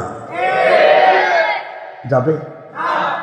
আপনি আমাকে মহব্বত করেন, আমি যদি ভাঙ্গা কথাও বলি আপনার মধুর মতো লাগবে, মানতে ইচ্ছে করবে, কারণ আমার হুজুর যা বলেছে ঠিক বলেছে, আমি এটাই মানবো। মানতে ইচ্ছে করবে কেন? আমার প্রতি আপনার মহব্বত রয়েছে। আর মহব্বত যার নাই ওয়াহাবি খারেজি। আমি তো মধু ঢালে দিই, ও বলবে যে এত খারাপ রে, বিষ ঢালে দিল রে, ও তো শুনবেই না, মানবে কেমন? আমার কথা বুঝে আসে না? মানুষ কত নিকৃষ্ট মনের হতে পারে এবং কত জ্ঞানহীন হতে পারে, কাণ্ড জ্ঞানহীন হতে পারে, যে মহব্বতের কথা নাই, মানার কথা আছে। আদর্শ মানতে হবে। এখানে আবার একটা এই ওয়াহাবি খারেজির জাতেরা এখানে আবার একটা সূত্র ধরে, কই আবু তালেব নবীকে মেলা মহব্বত করছে, কিন্তু কই তাই তো জান্নাতে হলো না। আচ্ছা, আবু তালেব জাহান্নামে যাবে তো কইছে কে? কে রে? তো গ্যারান্টি দিল কে যে আবু তালেব জাহান্নামে যাবে? আবু তালেব জাহান্নামে যাবে এই কথাটা বলা আর নবীজি পাক সাল্লাল্লাহু আলাইহি ওয়াসাল্লাম আব্বা আম্মা জাহান্নামে যাবে যে মুনশিরা কয়, ওই একই কথা। আবু তালেব যদি একটি বারের জন্য নবীকে মহব্বত করে থাকেন, উনি ইন্তেকালের পূর্বেই ওনার মুখ থেকে আমার আল্লাহ বের করে নিয়েছেন, লা ইলাহা ইল্লাল্লাহ মুহাম্মাদুর রাসূলুল্লাহ সাল্লাল্লাহু আলাইহি ওয়াসাল্লাম। কে শুনলো কে জানলো না প্রশ্ন নয়, প্রশ্ন হচ্ছে নবী প্রেম মানুষকে ঈমান দিয়ে কবরে ঢুকায়। আবু তালেব জাহান্নামে যাবে এ কথা তুমি জানো না, তুমি কি করে জানলে? তুমি মারা গেলে তুমি জান্নাতে যাবে, তুমি বুঝলে কেমনে? আর আমি মেরা গেলে আমি জাহান্নামে যাব, তুমি বুঝলে কেমনে? বলতে পারবেন? তুমি দুনিয়াতে অনেক কাজ করেছো অনেক, কিন্তু তোমার ভিতরে ছিল বদবু। মৃত্যুর পূর্বে আল্লাহ পাক তোমাকে বেঈমান বানাইছে, অন্য কেউ জানে না, আল্লাহ জানে আর তুমি জানো। জাহান্নামে চলে গেছে। আর মানুষ ভাবতেছে পারে লোকটা আল্লাহর ওলি ছিল রে, জান্নাতে খালি ঘাবুডুবু খাচ্ছে, ও যে জাহান্নামের আগুনে গড়াগড়ি খাচ্ছে তার কেউ জানে না। কথা কি বোঝেন না আপনারা? কে জান্নাতি কে জাহান্নামী পৃথিবীর কেউ বলতে পারে না। আল্লাহ পাক এই জন্যই বলেছেন ফায়াগফিরু লিমান ইয়াশা ওয়া ইউআযযিবু মান ইয়াশা, যে আয়াতটা আমি পড়লাম এই আয়াতেরই ব্যাখ্যা আপনাদের দেখছিলাম যে আল্লাহ পাক যাকে ইচ্ছা তাকে মাফ করে দিবেন, যাকে ইচ্ছা তাকে শাস্তি দেবেন। এখন আবু তালেব যদি আমার নবীকে ছায়ার মতো ঘিরে রাখতে পারেন, আমার নবীজি পাক সাল্লাল্লাহু আলাইহি সাল্লামকে ভালোবাসা দিতে পারেন, এই ভালোবাসাটাই তার ভিতরে ঈমান ঢুকিয়ে দিয়েছে, এটাই তার জান্নাতি হওয়ার ওসিলা। আল্লাহ যেহেতু ওয়াদা করেছেন যে ব্যক্তি আমার নবীকে ভালোবেসে মানল সে ব্যক্তির জীবনের গুনাহ মাফ করছি, মৃত্যু পর্যন্ত মাফ করতেই থাকবো। ওকে আমি ভালোবাসা দিচ্ছি, জান্নাতে ঢোকান পর্যন্ত ভালোবাসা দিতেই থাকবো। এটা নবী প্রেম। এটার নাম কি? নবীজির প্রেম যার ভিতরে আছে তাকে আল্লাহ জাহান্নামে দিবেন না। এই জন্য আমরা একটু চিন্তা ভাবনা করতে হবে যে নবীজি পাক সাল্লাল্লাহু আলাইহি সাল্লামের মূল আমাদের আজকের আলোচনা হচ্ছে আমার নবীকে আমাদের মতো যারা বলে, আমি তাদেরকে বলতে চাচ্ছি, নবীর মহব্বত করে একটা উস্তুনে হান্নানা মরা কাঠ, আপনার একটা গাছের মাথা কেটে ফেললে, গোড়া কেটে ফেললে মাঝখান অংশ কি বলেন? ডুম বা গুল, হ্যাঁ, কাঠের গুল, কাঠের গুল বা কাঠের ডুম বা কাঠের এইরকম বলে। এই যে কাঠের গুল, এই জিনিসটার কি আছে? তো মরা। যদি জীবিত গাছ হতো তাও হতো। গাছটা কি? এই মরা কাঠ যখন রেখে দেওয়া হলো, সাহাবাই কেরাম রাদিয়াল্লাহু তাআলা আলাইহিম আজমাইন প্রায় 23 জন সাহাবা বর্ণনা করেছেন, আমরা নিজের কানে শুনেছি এই মরা কাঠ থেকে মানুষের মতো কান্নার আওয়াজ ভেসে আসত। সুবহানাল্লাহ।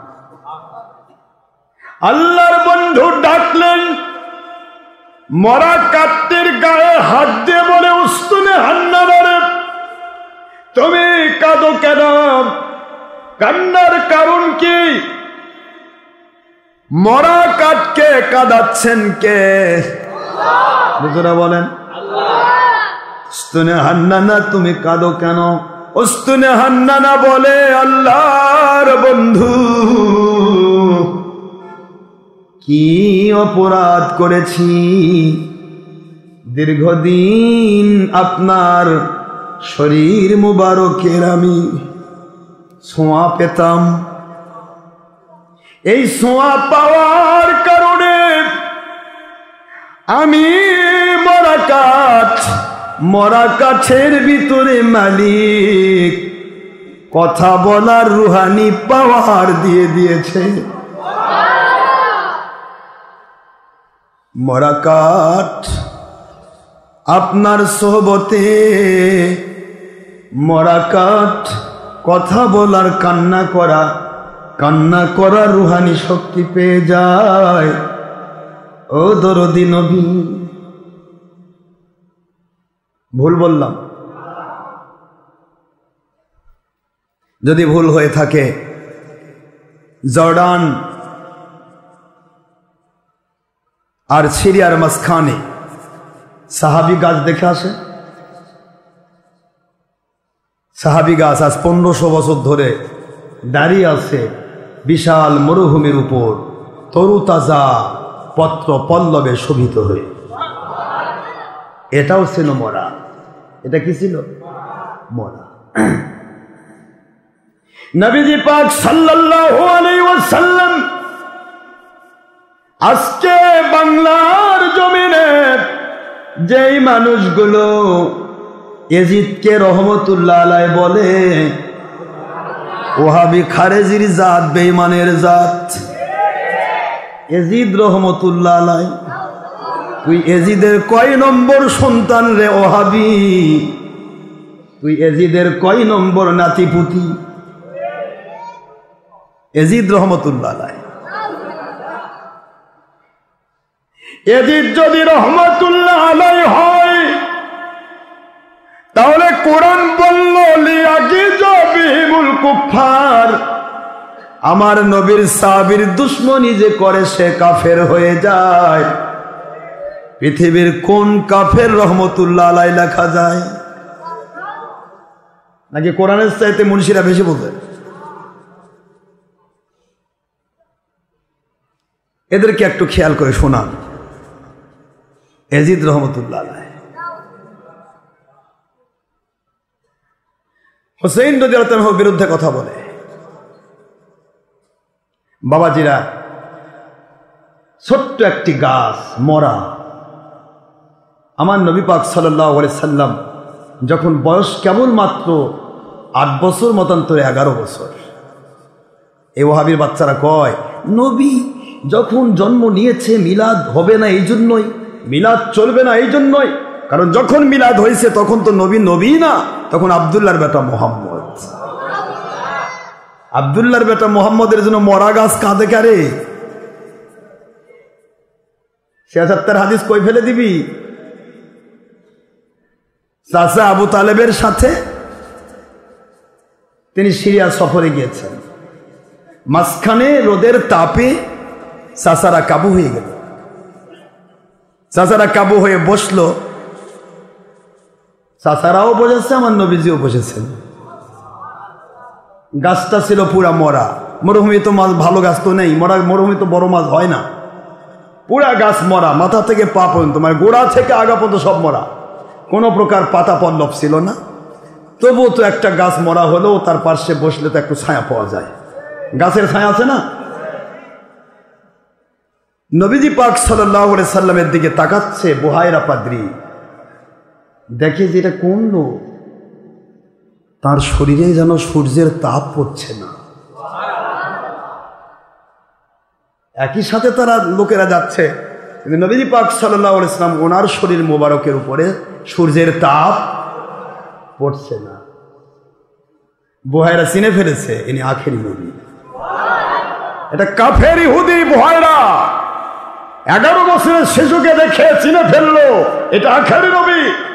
আর তুই কোরআন হাদিস পড়েও নবীকে চিনলি না। 40 বছরের নবী হয়েছে, আর জন্মের সময় আব্দুল্লাহর বেটা মোহাম্মদ ছিল। রে বেঈমান, তুই তো কাফেরের চেয়েও খারাপ রে।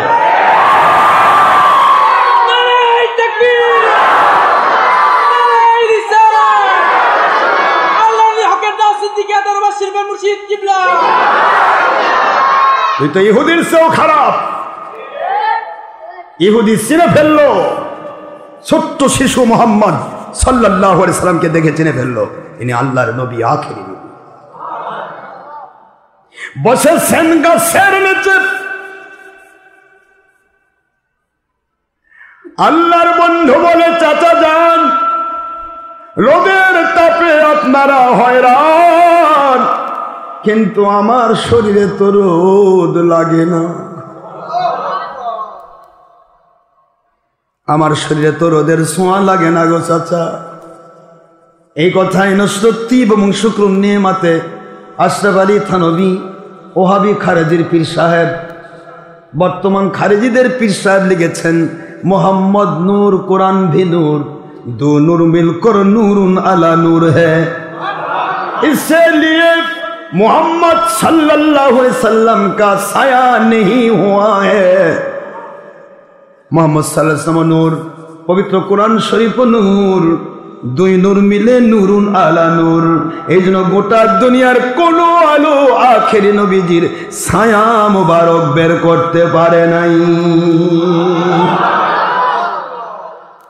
নবীজির ছায়া বের করতে পারে নাই, কারণ সূর্যের ভিতরে আমার নবীজির নূরের ছোঁয়া রয়েছে। আউয়ালু মা খালাকাল্লাহু নূরি ওয়া কুল্লু শাইইন মিন নূরি। মহান আল্লাহ পাক সর্বপ্রথম সৃষ্টি করেছেন আমার নূর মুবারক, আর আমার নূরের ছোঁয়া ফয়েজতাওয়ার যদি সারা জগৎ সৃষ্টি করেছে। এই জন্য সূর্যের ক্ষমতা নেই আমার নবীকে পোড়াবে, জ্বালাবে, আমার নবীকে কষ্ট দেবে, নবীজির শরীর থেকে ছায়া বের করবে। চন্দ্র কোনোদিন, আয়েশা সিদ্দিকা রাদিয়াল্লাহু তাআলা বলেন, আমি চন্দ্রিমা রাত্রে আমার নবীজিকে নিয়ে ঘুরেছি, আমার নবীজির কোনো ছায়া চাঁদ রাতে আমি দেখি।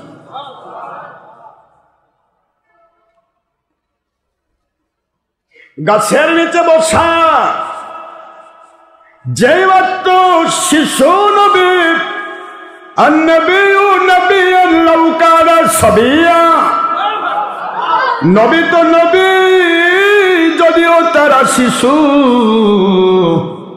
কারণ নবীগণ আল্লাহর কুদরত থেকে মনোনীত।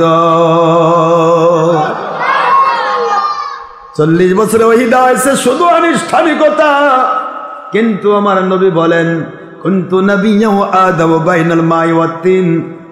ওহাবি খারিজিদের কিতাব বুখারী সিরাতুন নবী সংকলন লিখেছেন মাওলানা শামসুল হক ফরিদপুরি এবং শাইখুল আইজুল হক সাহেব, দুইজনই লিখেছেন। লিখতেছেন, নবী বলেন, ওই সময় আমি নবী ছিলাম যখন হযরত আদম এবং হাওয়া আলাইহিস সালাম মাটি পানির মধ্যে ছিলেন, সৃষ্টি হয় নাই, তখনও আমি নবী। জোরে বলুন সুবহানাল্লাহ। বেঈমানের জাত কয় কি?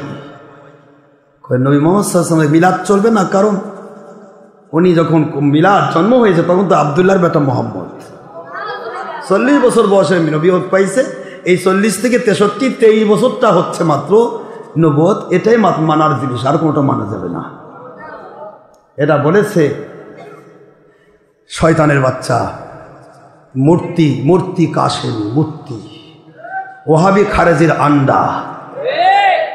এই আন্ডা বলে যেখানে যায় সেখানে কয় আশরাফ সিদ্দিকী তো ভয় আসবে না। কে রে আশরাফ সিদ্দিকী ভয় দেখাবে? আমার কোনো এজিদ দুনিয়া তৈরি হয়নি রে ওহাবির বাচ্চা। ডক্টর আশরাফ সিদ্দিকীকে ভয় দেখাবে এমন কোন এজিদ দুনিয়া তৈরি হয় নাই।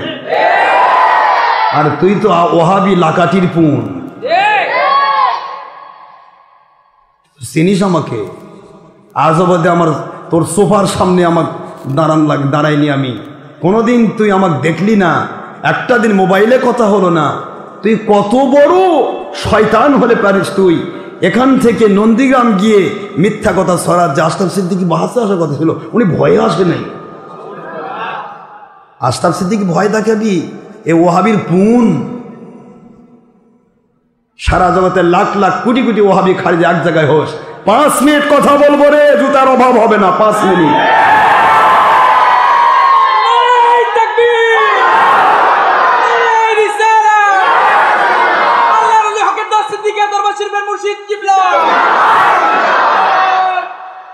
তোদের পরিচয় হয়ে গেছে, তোদের জন্ম মিথ্যার উপরে, তোরা মরবিও মিথ্যার উপর। মিথ্যা ছাড়া তোদের জিন্দেগি চলবে না। যেখানে আমি নাই সেখানে মানুষ মিথ্যা কথা কয় ডাকে দেখেন, উনি ভয়ে আসবে না। ওই জানে যে আশরাফ সিদ্দিকী 2024 সাল পর্যন্ত মাহফিল দেওয়ার ডেট দেওয়া আছে, ডাকলে আসবে কেমনে? আমার মতো খারেজি চামড়া কোন নয় তো। কোথায় চামড়া আছে, কোথায় মুরগি মরলো, কোথায় বকরি মরলো চামড়া তোলার জন্য, এই চিন্তা তো আশরাফ সিদ্দিকীর নাই। আশরাফ সিদ্দিকীর চিন্তা কি করে দুনিয়ার মানুষ আল্লাহওয়ালা হবে। কত বড় স্পর্ধা! এরা এখন প্রথম পুঁজি নিয়েছে মিথ্যে কথা, মানুষকে ধোকা দেয় মিথ্যা কথা বলে। মিথ্যা বলিস কে রে? দূর দূর বাংলা বগুড়াতে একটা ভাস্কর কত বড় বাহাদুর আছে আমি দেখি। তোরা তো মেলা ঘুষও দেয়া পারিস, ঘুষ দে, প্রশাসনে ঘুষ দে, একটা বাস কর, খালি আমার তোদের সোফা বন্ধ জবাব দে। দেখ আমার মালিক আমাকে কি পাওয়ার দিয়েছে আমার মালিক, ওই দিন দেখবি তোর মাথার টুপি থেকে লুঙ্গি পর্যন্ত খুলে দিব রে, ন্যাংটা করে ছাড়বি। একটারও দলিল দিতে পারবি না, একটারও দলিল নেই। তোরা বাহিরে মিথ্যে কথা বলিস। ইয়াজিদ রহমতুল্লাহ আলাইহি বলেছে এই শয়তান বলেছে নবীজি পাক সাল্লাল্লাহু আলাইহি ওয়াসাল্লাম তিনি 40 বছর বয়সে নবুয়ত পাইছে। তিনি জন্মের সময় শুধুমাত্র মোহাম্মদ আব্দুল্লাহর বেটা মোহাম্মদ। তোরা কতটুকু অবৈধ সন্তানরে দেখ, তোর বাপের কেতাবটাও পড়া তোর ভাগ্যে জোটে। তোর আব্বা লিখেছে কিছুদিন আগে, কেতাবটার নাম সিরাতুন নবী সংকলন 5ম খণ্ড বুখারী শরীফ। মাওলানা শামসুল হক ফরিদপুরে মাওলানা আইজুল হক সাহেব দুইজনই লিখেছে। এই দুইজনই লিখেছেন এবং সেখানে কেতাব লেখা হয়েছে, হাদিস দেওয়া হয়েছে। মুহাম্মদ সাল্লাল্লাহু আলাইহি সাল্লাম যদি লা হতো, ও আদম লাউলা মুহাম্মাদুন মা খলাকতুকা, আয় আমার আদম নবী আলাইহিস সালাম, আমার মুহাম্মদ সাল্লাল্লাহু আলাইহি সাল্লামকে যদি আমি সৃষ্টি না করতাম, আমি আপনাকেও সৃষ্টি করতাম না। আর তোরা বলিস কি দরুদে ইব্রাহিম উত্তম। দরুদে ইব্রাহিমের আব্বা আদম আলাইহিস সালাম সৃষ্টি হতো না আখির নবী ছাড়া। ইব্রাহিম আলাইহিস সালাম উত্তম বানাইছিস। আমার আখির নবী উত্তম না ইব্রাহিম আলাইহিস সালাম উত্তম? তাহলে যিনি উত্তম তার দরুদ উত্তম না, ইব্রাহিমের দরুদ উত্তম। কত বড় স্পর্ধা মিথ্যাবাদীদের, চিন্তা করছেন? আমি সৌদি আরবে এক মুন্সিক বললাম, কে রে ভাই দরুদ ইব্রাহিম পৃথিবীর কোন কেতাবে আছে? ওই কেতাবে আর থাকা লাগে নাকি? থাকা লাগে মানে তোর সোভাই দলিল নাকি? তোর সোভাই দলিল না, কেতাবে থাকা লাগবে কেন? এর মধ্যে ইব্রাহিম আলাইহিস সালামের নাম নাই? ইব্রাহিম আলাইহিস সালামের নাম আছে, নাম অনুসারে নাম হয়েছে। মাশাআল্লাহ, তোরা তো আসলে থার্ড ক্লাস পজিশনের মানুষ, যার কারণে তো থার্ডটাই চোখে পড়ে। প্রথমে আছে আল্লাহুম্মা সাল্লি আলা মুহাম্মদ, 1 ফার্স্ট, সেকেন্ড ওয়া আলা আলি মুহাম্মদ, থার্ড কামা সাল্লাইতা আলা ইব্রাহিম। তৃতীয় নম্বরে গিয়ে ইব্রাহিম আলাইহিস সালামের নাম। ওটা নিয়ে আসে দুরুদের নাম বানাইছে ইব্রাহিম। এ মোহাম্মদ গেল কই দুইটা, মানে এরা যে থার্ড ক্লাস কথা কথা দেখেন, দরুদে ইব্রাহিম নাম দেওয়া এদেরকে প্রমাণ করেছে থার্ড ক্লাস। ইব্রাহিম আলাইহিস সালাম সৃষ্টি হতেন না আখির নবী সাল্লাল্লাহু আলাইহি ওয়াসাল্লাম পৃথিবীতে সৃষ্টি না হলে। আল্লাহ বলেন আদম, ওই যে আরশে আজিমের খুঁটির ভিতরে আমার নাম লা ইলাহা ইল্লাল্লাহ মুহাম্মাদুর রাসূলুল্লাহ সাল্লাল্লাহু আলাইহি ওয়াসাল্লাম আপনি দেখতেছেন লেখা, ও আদম আলাইহিস সালাম ওই লেখাটা আজ নয় কাল নয়, দুনিয়াবাসীর সময়ের তারতম্যে আজ থেকে 20 লক্ষ বছর আগে, আপনাকে সৃষ্টি করার 20 লক্ষ বছর আগে মুহাম্মাদুর রাসূলুল্লাহ নামটা লা ইলাহা ইল্লাল্লাহর সাথে আমি সেটিং করে আমার আরশে আজিমের খুঁটিতে খুঁটিতে লিখে রেখেছি।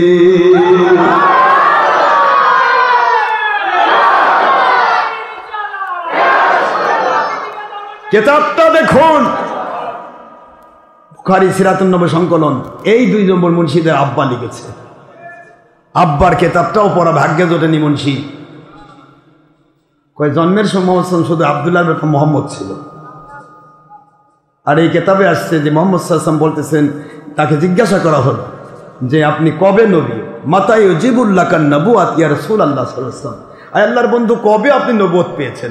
হুজুর এক কথায় বলেন, কুনতু নাবিয়্যা ওয়া আদামু বাইনাল মাই ওয়া তিন ফি রিওয়ায়াতিল বাইনাল জাসাদি ওয়ার রূহ, আদম এবং হাওয়া যখন সৃষ্টি হয় নাই মাটি পানির মধ্যে, তখন আমি নবী ছিলাম। আর এরা বলতেছে নবী হয়েছে 40 বছর বয়সে, আগে তো নবী হয়নি। যার মিলাচ্ছ এখন সহি 76 হাদিস তো বোখা, এটা তো ভুলে যেতে পারবি না।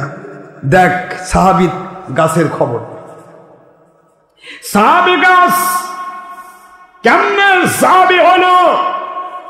মরা গাছের নিচে মানুষগুলি বসলেন, আমার নবীজি সাল্লাল্লাহু আলাইহি ওয়াসাল্লাম তিনিও বসে গেছেন।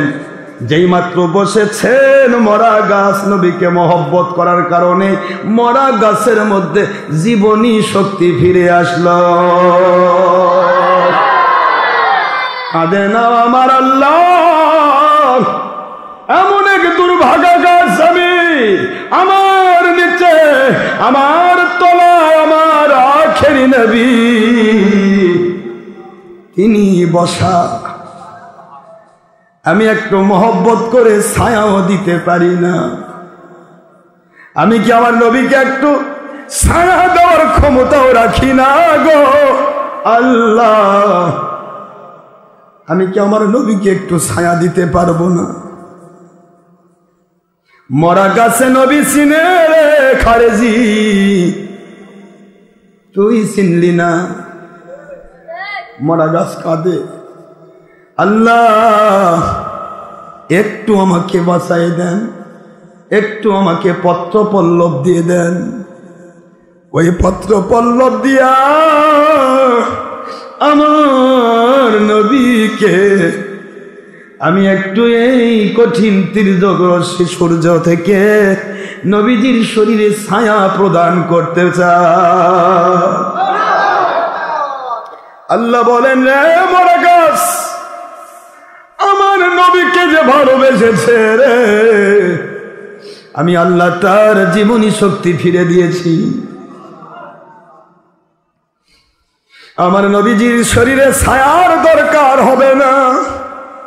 তুই ছায়া দেওয়ার আগে আমার নবীজির শরীর মুবারক আমি সূর্যের তেজ প্রুফ করে দিয়েছি, সূর্যের তেজ থেকে মুক্ত করে দিয়েছি।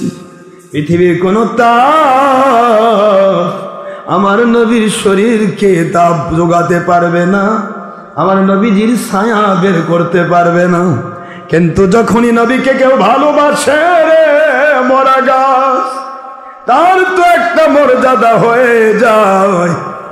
আমি আল্লাহ আমার নবীজির মহব্বত করার কারণে মরা গাছ তোকে আমি এত বেশি পত্র পল্লবে সুশোভিত করে দিলাম, এত বেশি তাজা করে দিলাম, কিয়ামত পর্যন্ত তোর শরীর থেকে কোনোদিন পাতা পড়ে যাবে না।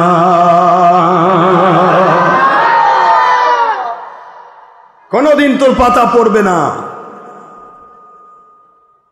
কিয়ামত পর্যন্ত তুই পত্র পল্লবে সুশোভিত হয়ে আমার নবীজির মহব্বতের নিদর্শন সারা পৃথিবীর মানুষের ভিতরে তুই নিদর্শন পৌঁছে দিবি। আজও সাহাবী গাছ, প্রখর রোদের ভিতরে, মরুভূমির ভিতরে কোনো গাছ হয় না। এমন একটি গাছ যেখানে জর্ডান আর সিরিয়ার মাঝখানে বিশাল গাছ, এই গাছের নিচে গিয়ে মানুষেরা তৃপ্তি লাভ করে। গাছটা পত্র পল্লবে সুশোভিত, চির সবুজ, কোনো দিন এ গাছের পাতা পাকে নাই, পড়ে নাই। সুবহানাল্লাহ বলবেন না? আজ ১৫০০ বছর হয়ে গেল। গাছটা কি আদর্শ মেনেছিল রে জাহেল মুন্সিরা? নবীর মহব্বতের কথা বলে কোরআন হাদিসে নাই, এটা প্র্যাকটিক্যাল প্রমাণ। আল্লাহ বলেছেন nobody can be believers until Muslim by আখেরি নবী মুহাম্মদুর রাসূলুল্লাহ sallallahu alaihi wasallam from your life. That means the loves of আখেরি নবী মুহাম্মদুর রাসূলুল্লাহ sallallahu alaihi wasallam is iman. Subhanallah. Nobody can be believers until you must love my akhiri Nabi sallallahu alaihi wasallam from your life, and his always will must mother of all believers from perdition to dark judgment, no doubt. It's speaking of Allah. Ayat Sharif number 6 in Surah Al-Hajjab at the part of 21, so number 30 in Quran Sharif Madaniya. My Allah speaking, an-nabiyyu awla بالمؤمنين من أنفسهم وأزواجه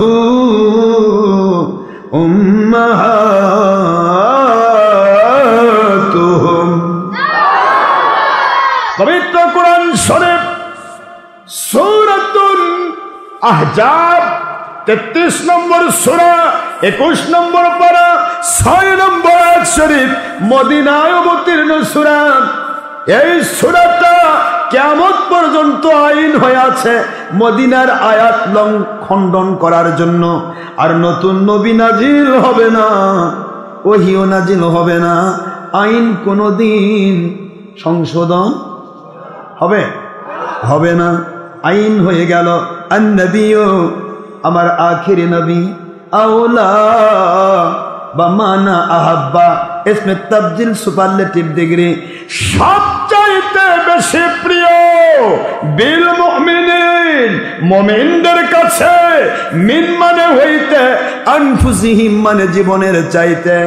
আমার নবীকে জীবনের চাইতে বেশি ভালোবাসা না দিলে রে মুমিন হতে পারবে না। মুমিন না হলে সে আদর্শ মানবে কি? নবীর মহব্বতের নাম কি? ঈমান। ওয়া আজওয়াজুহু উম্মাহাতুহুম, আমার নবীর স্ত্রীগণ উম্মতের মা, আমার নবীর স্ত্রী উম্মতের মা। কিয়ামত পর্যন্ত আইন করে দিলাম, এই আইন রদ হবে না। আমার নবীর স্ত্রী উম্মতের মা, নবীজি হলেন উম্মতের রুহানি বাবা। নবীকে বড় ভাই বলবি না, নবীকে কোনোদিন নিজেদের মতো বলবি না। নবী হচ্ছে তোর রুহানি বাবা। সুবহানাল্লাহ বলেন। কোরআনের আয়াত দিয়ে আল্লাহ পাক আইন করে দিলেন, কিয়ামত পর্যন্ত আমার নবীজির জন্য আইন।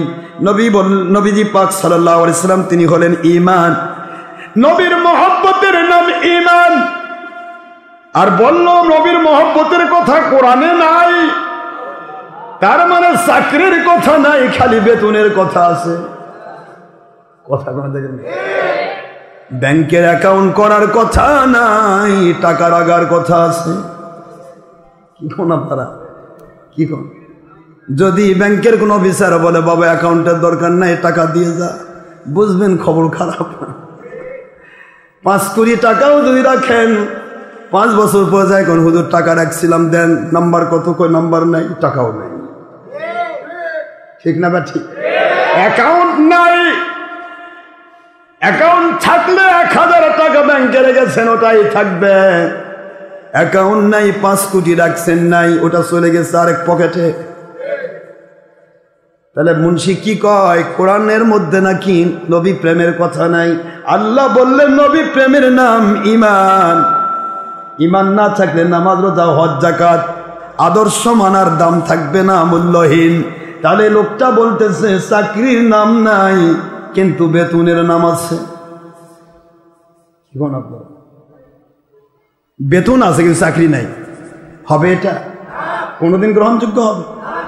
এইটাই বলতেছিলাম বাবাজিরা। ওস্তাদে হান্নানাকে আল্লাহর হাবিব বলেন কাদিসকান, মনে আছে? বুখারী শরীফের হাদিস, হুজুর বলেন কাদিসকান উস্তাদে হান্নানা। উস্তাদে হান্নানা বলেন নবীজি গো, আপনার ছোঁয়া পেয়ে আমি রুহানি শক্তি পেয়ে গেছি, কাঁদতে পারি, কারণ মরা কাঠ তো কাঁদতে পারে না। নবীজির মহব্বতে ভিতরে জীবনী শক্তি পেয়ে গেছি। যেই নবীর মহব্বতের ছোঁয়া পেয়ে জীবনী শক্তি পেয়ে গেলাম, ওই নবীর ছোঁয়ার পাচ্ছি না, কেন কাঁদবো না? কেন কাঁদবো না? কাঁদি গো নবী আপনার মায়ায়, আপনার ভালোবাসায়। কবে আবার আপনার ছোঁয়া পাবো? মিম্বার হয়ে গেল, আমি তো আপনার ছোঁয়ার পাই না।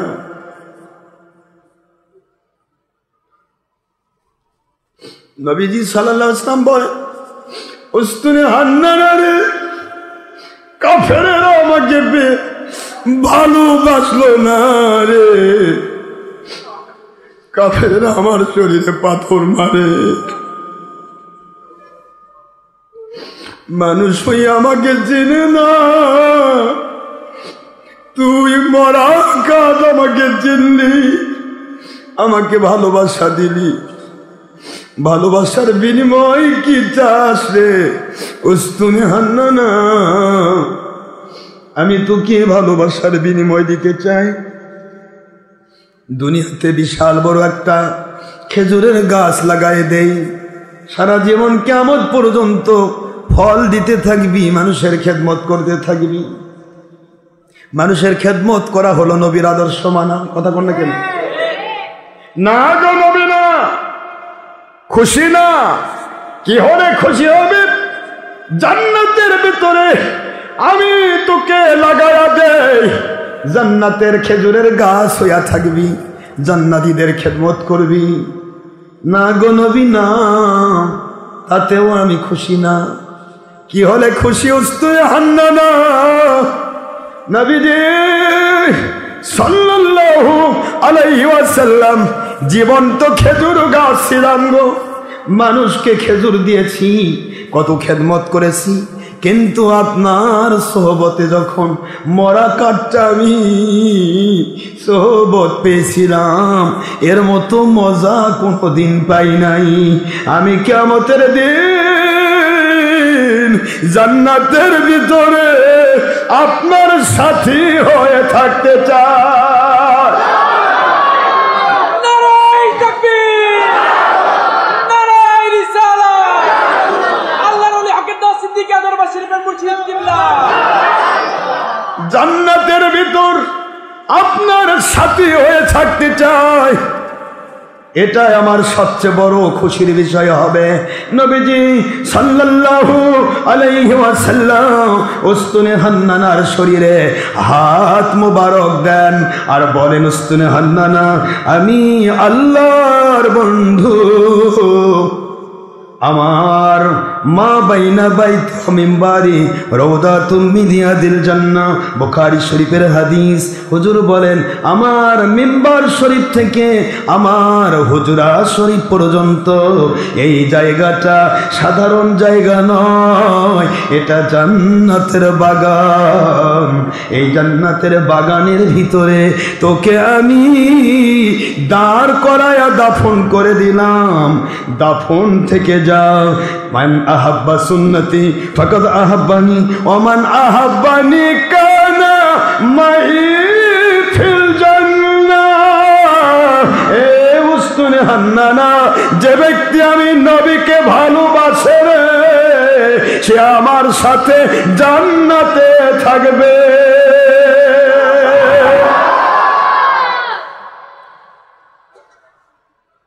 আমার সুন্নতকে যে ভালোবাসে আমি তাকে ভালোবাসি। সুবহানাল্লাহ। নবীজির সুন্নতের মধ্যে বড় সুন্নত মানুষকে ভালোবাসা। নবীজির সুন্নতের মধ্যে বড় সুন্নত মুরব্বীদেরকে ভালোবাসা, মুর্শিদ কিবলাকে ভালোবাসা, নবীদেরকে ভালোবাসা। আল্লাহ পাকের হাবিবের সুন্নাহ মোতাবেক উস্তুনে হান্না নাম নবীকে মহব্বত দেখিয়েছে, সুন্নত আদায় করে নিয়েছে। হুজুর বলে মান আহাব্বানি, যে আমাকে ভালোবাসলো, কানা মাই ফিল জান্নাহ, সে আমার সাথে জান্নাতের সাথে হয়ে থাকবি। এ উস্তুনে হান্নানা, দাফন করে দিলাম, কিয়ামতের দিন আমার সাথে তুই জান্নাতের সাথী হয়ে থাকবি। সুবহানাল্লাহ। মহব্বতের কথা কোরআনে নাই। কয় কি? জাহেল গোষ্ঠী কয় কি, জালিম গোষ্ঠী কয় কি। আমি কি অযথাই মন খারাপ করি? মন খারাপ করি আমি আমার নবীর বিরুদ্ধে কথা বললে। বাবারা আমার, আল্লাহ আমাদের সবাইকে বোঝার তৌফিক দিন। সময় ঢের রয়েছে, টেনশন করার কোনো কারণ নেই। আল্লাহর হাবিব সাল্লাল্লাহু আলাইহি ওয়াসাল্লাম সময় দিয়েছেন সহিহ বুখারী মুসলিম ৭৬ হাদিসের ভিত্তিতে জোহর জুমার রক্ত থাকবে আসর পর্যন্ত। সুবহানাল্লাহ। এখন আমরা আসরের আগেই নামাজ পড়ে নিব, নির্দিষ্ট টাইমে নামাজ হবে, তারপরে সুন্নত হবে, এরপরে আসরের সময় অনেক দেরি আছে। তো আপনারা কি কষ্ট পেয়েছেন? 1 ঘন্টা দিয়েছেন আল্লাহর জন্য, 100 বছরের নফল নামাজ আছে, উত্তম বদলা পাবেন ইনশাআল্লাহ। প্রতি ঘন্টার বিনিময়ে 700 ঘন্টার সময় সওয়াব পাবেন ইনশাআল্লাহ। আল্লাহ পাক আমাদের সবাইকে আল্লাহ সন্তুষ্ট করে কবুল করুন। নবীজিকে আমাদের মতো বলে যারা, তাদেরকে আমি বলি, তাহলে তোমার সাথে একটু উস্তুনে হান্নানা ভালোবাসা করে জান্নাতে যাক, দেখাও আমাকে একটু। সাহাবায়ে কেরাম রাদিয়াল্লাহু তাআলা আনহুম, ফিনিশিং কথাটা এটাই যে সাহাবায়ে কেরাম তাদেরকে আল্লাহ ধরবেন না নবীর মহব্বতের কারণে, নবীর সাহাবী হওয়ার কারণে।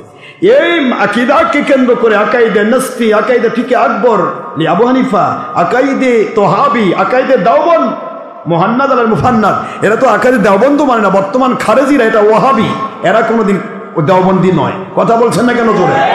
এরা দেওবন্দি দাবি করে কিন্তু এরা দেওবন্দি নয়। আকাইদে দেওবন্দ মুহান্নাদ আল মুফান্নাদে আসছে যে নবীজির সাথে যে সাহাবী ঘুরেছেন, আদনা সাহাবী হলেও তিনি যে ঘোড়ায় চড়ে নবীজির দরবারে গিয়েছেন, সেই ঘোড়া নয়, ঘোড়ার খুর নয়, ঘোড়ার শরীর নয়, পা নয়, ঘোড়ার খুর দিয়ে উড়ে যাওয়া উড়ন্ত ধূলির সাথে পরবর্তী আর কোনো উম্মতের তুলনা নাই, যেহেতু তিনি নবীর সাহাবী। জোরে বলুন সুবহানাল্লাহ। নবীজি পাক সাল্লাল্লাহু আলাইহি ওয়াসাল্লামের সাহাবী হওয়ার কারণে তার ঘোড়া, ঘোড়ার পা, পায়ের খুঁড়া, খুঁড়ার ধুলির সাথে পরবর্তীতে কারো কোনো তুলনা নাই। সেখানে নবীকে কয় আমাদের মতো মানুষ, এরা কয় নম্বর বেঈমান, এটা খেয়াল করা উচিত। আল্লাহ আমাদের বোঝার তৌফিক দিন। হয়তো এরা বলবে কুল ইন্নামা আনা বাশারুম মিসলুকুম, এই তো আল্লাহ বলেছেন আমি তোমাদের মতো মানুষ, বুঝতে পারিস নাই তোমাদের মতো মানুষ। এই আয়াতের ব্যাখ্যা আমার নবী করেছেন, লাস্তু কাহাদিকুম, আমি তোমাদের কারো মতো নয়। বুখারী শরীফের হাদিস, আমি তোমাদের কারো মতো নই, বরং দেখতে তোমাদের মতো, হাকিকতে আমি আল্লাহর বন্ধু। সুবহানাল্লাহ বলবেন না? সুতরাং আল্লাহ আমাদের বোঝার তৌফিক দিন। আসসালামু আলাইকুম ওয়া রাহমাতুল্লাহি ওয়া বারাকাতুহু। যারা সুন্নাত পড়েন নাই সুন্নাত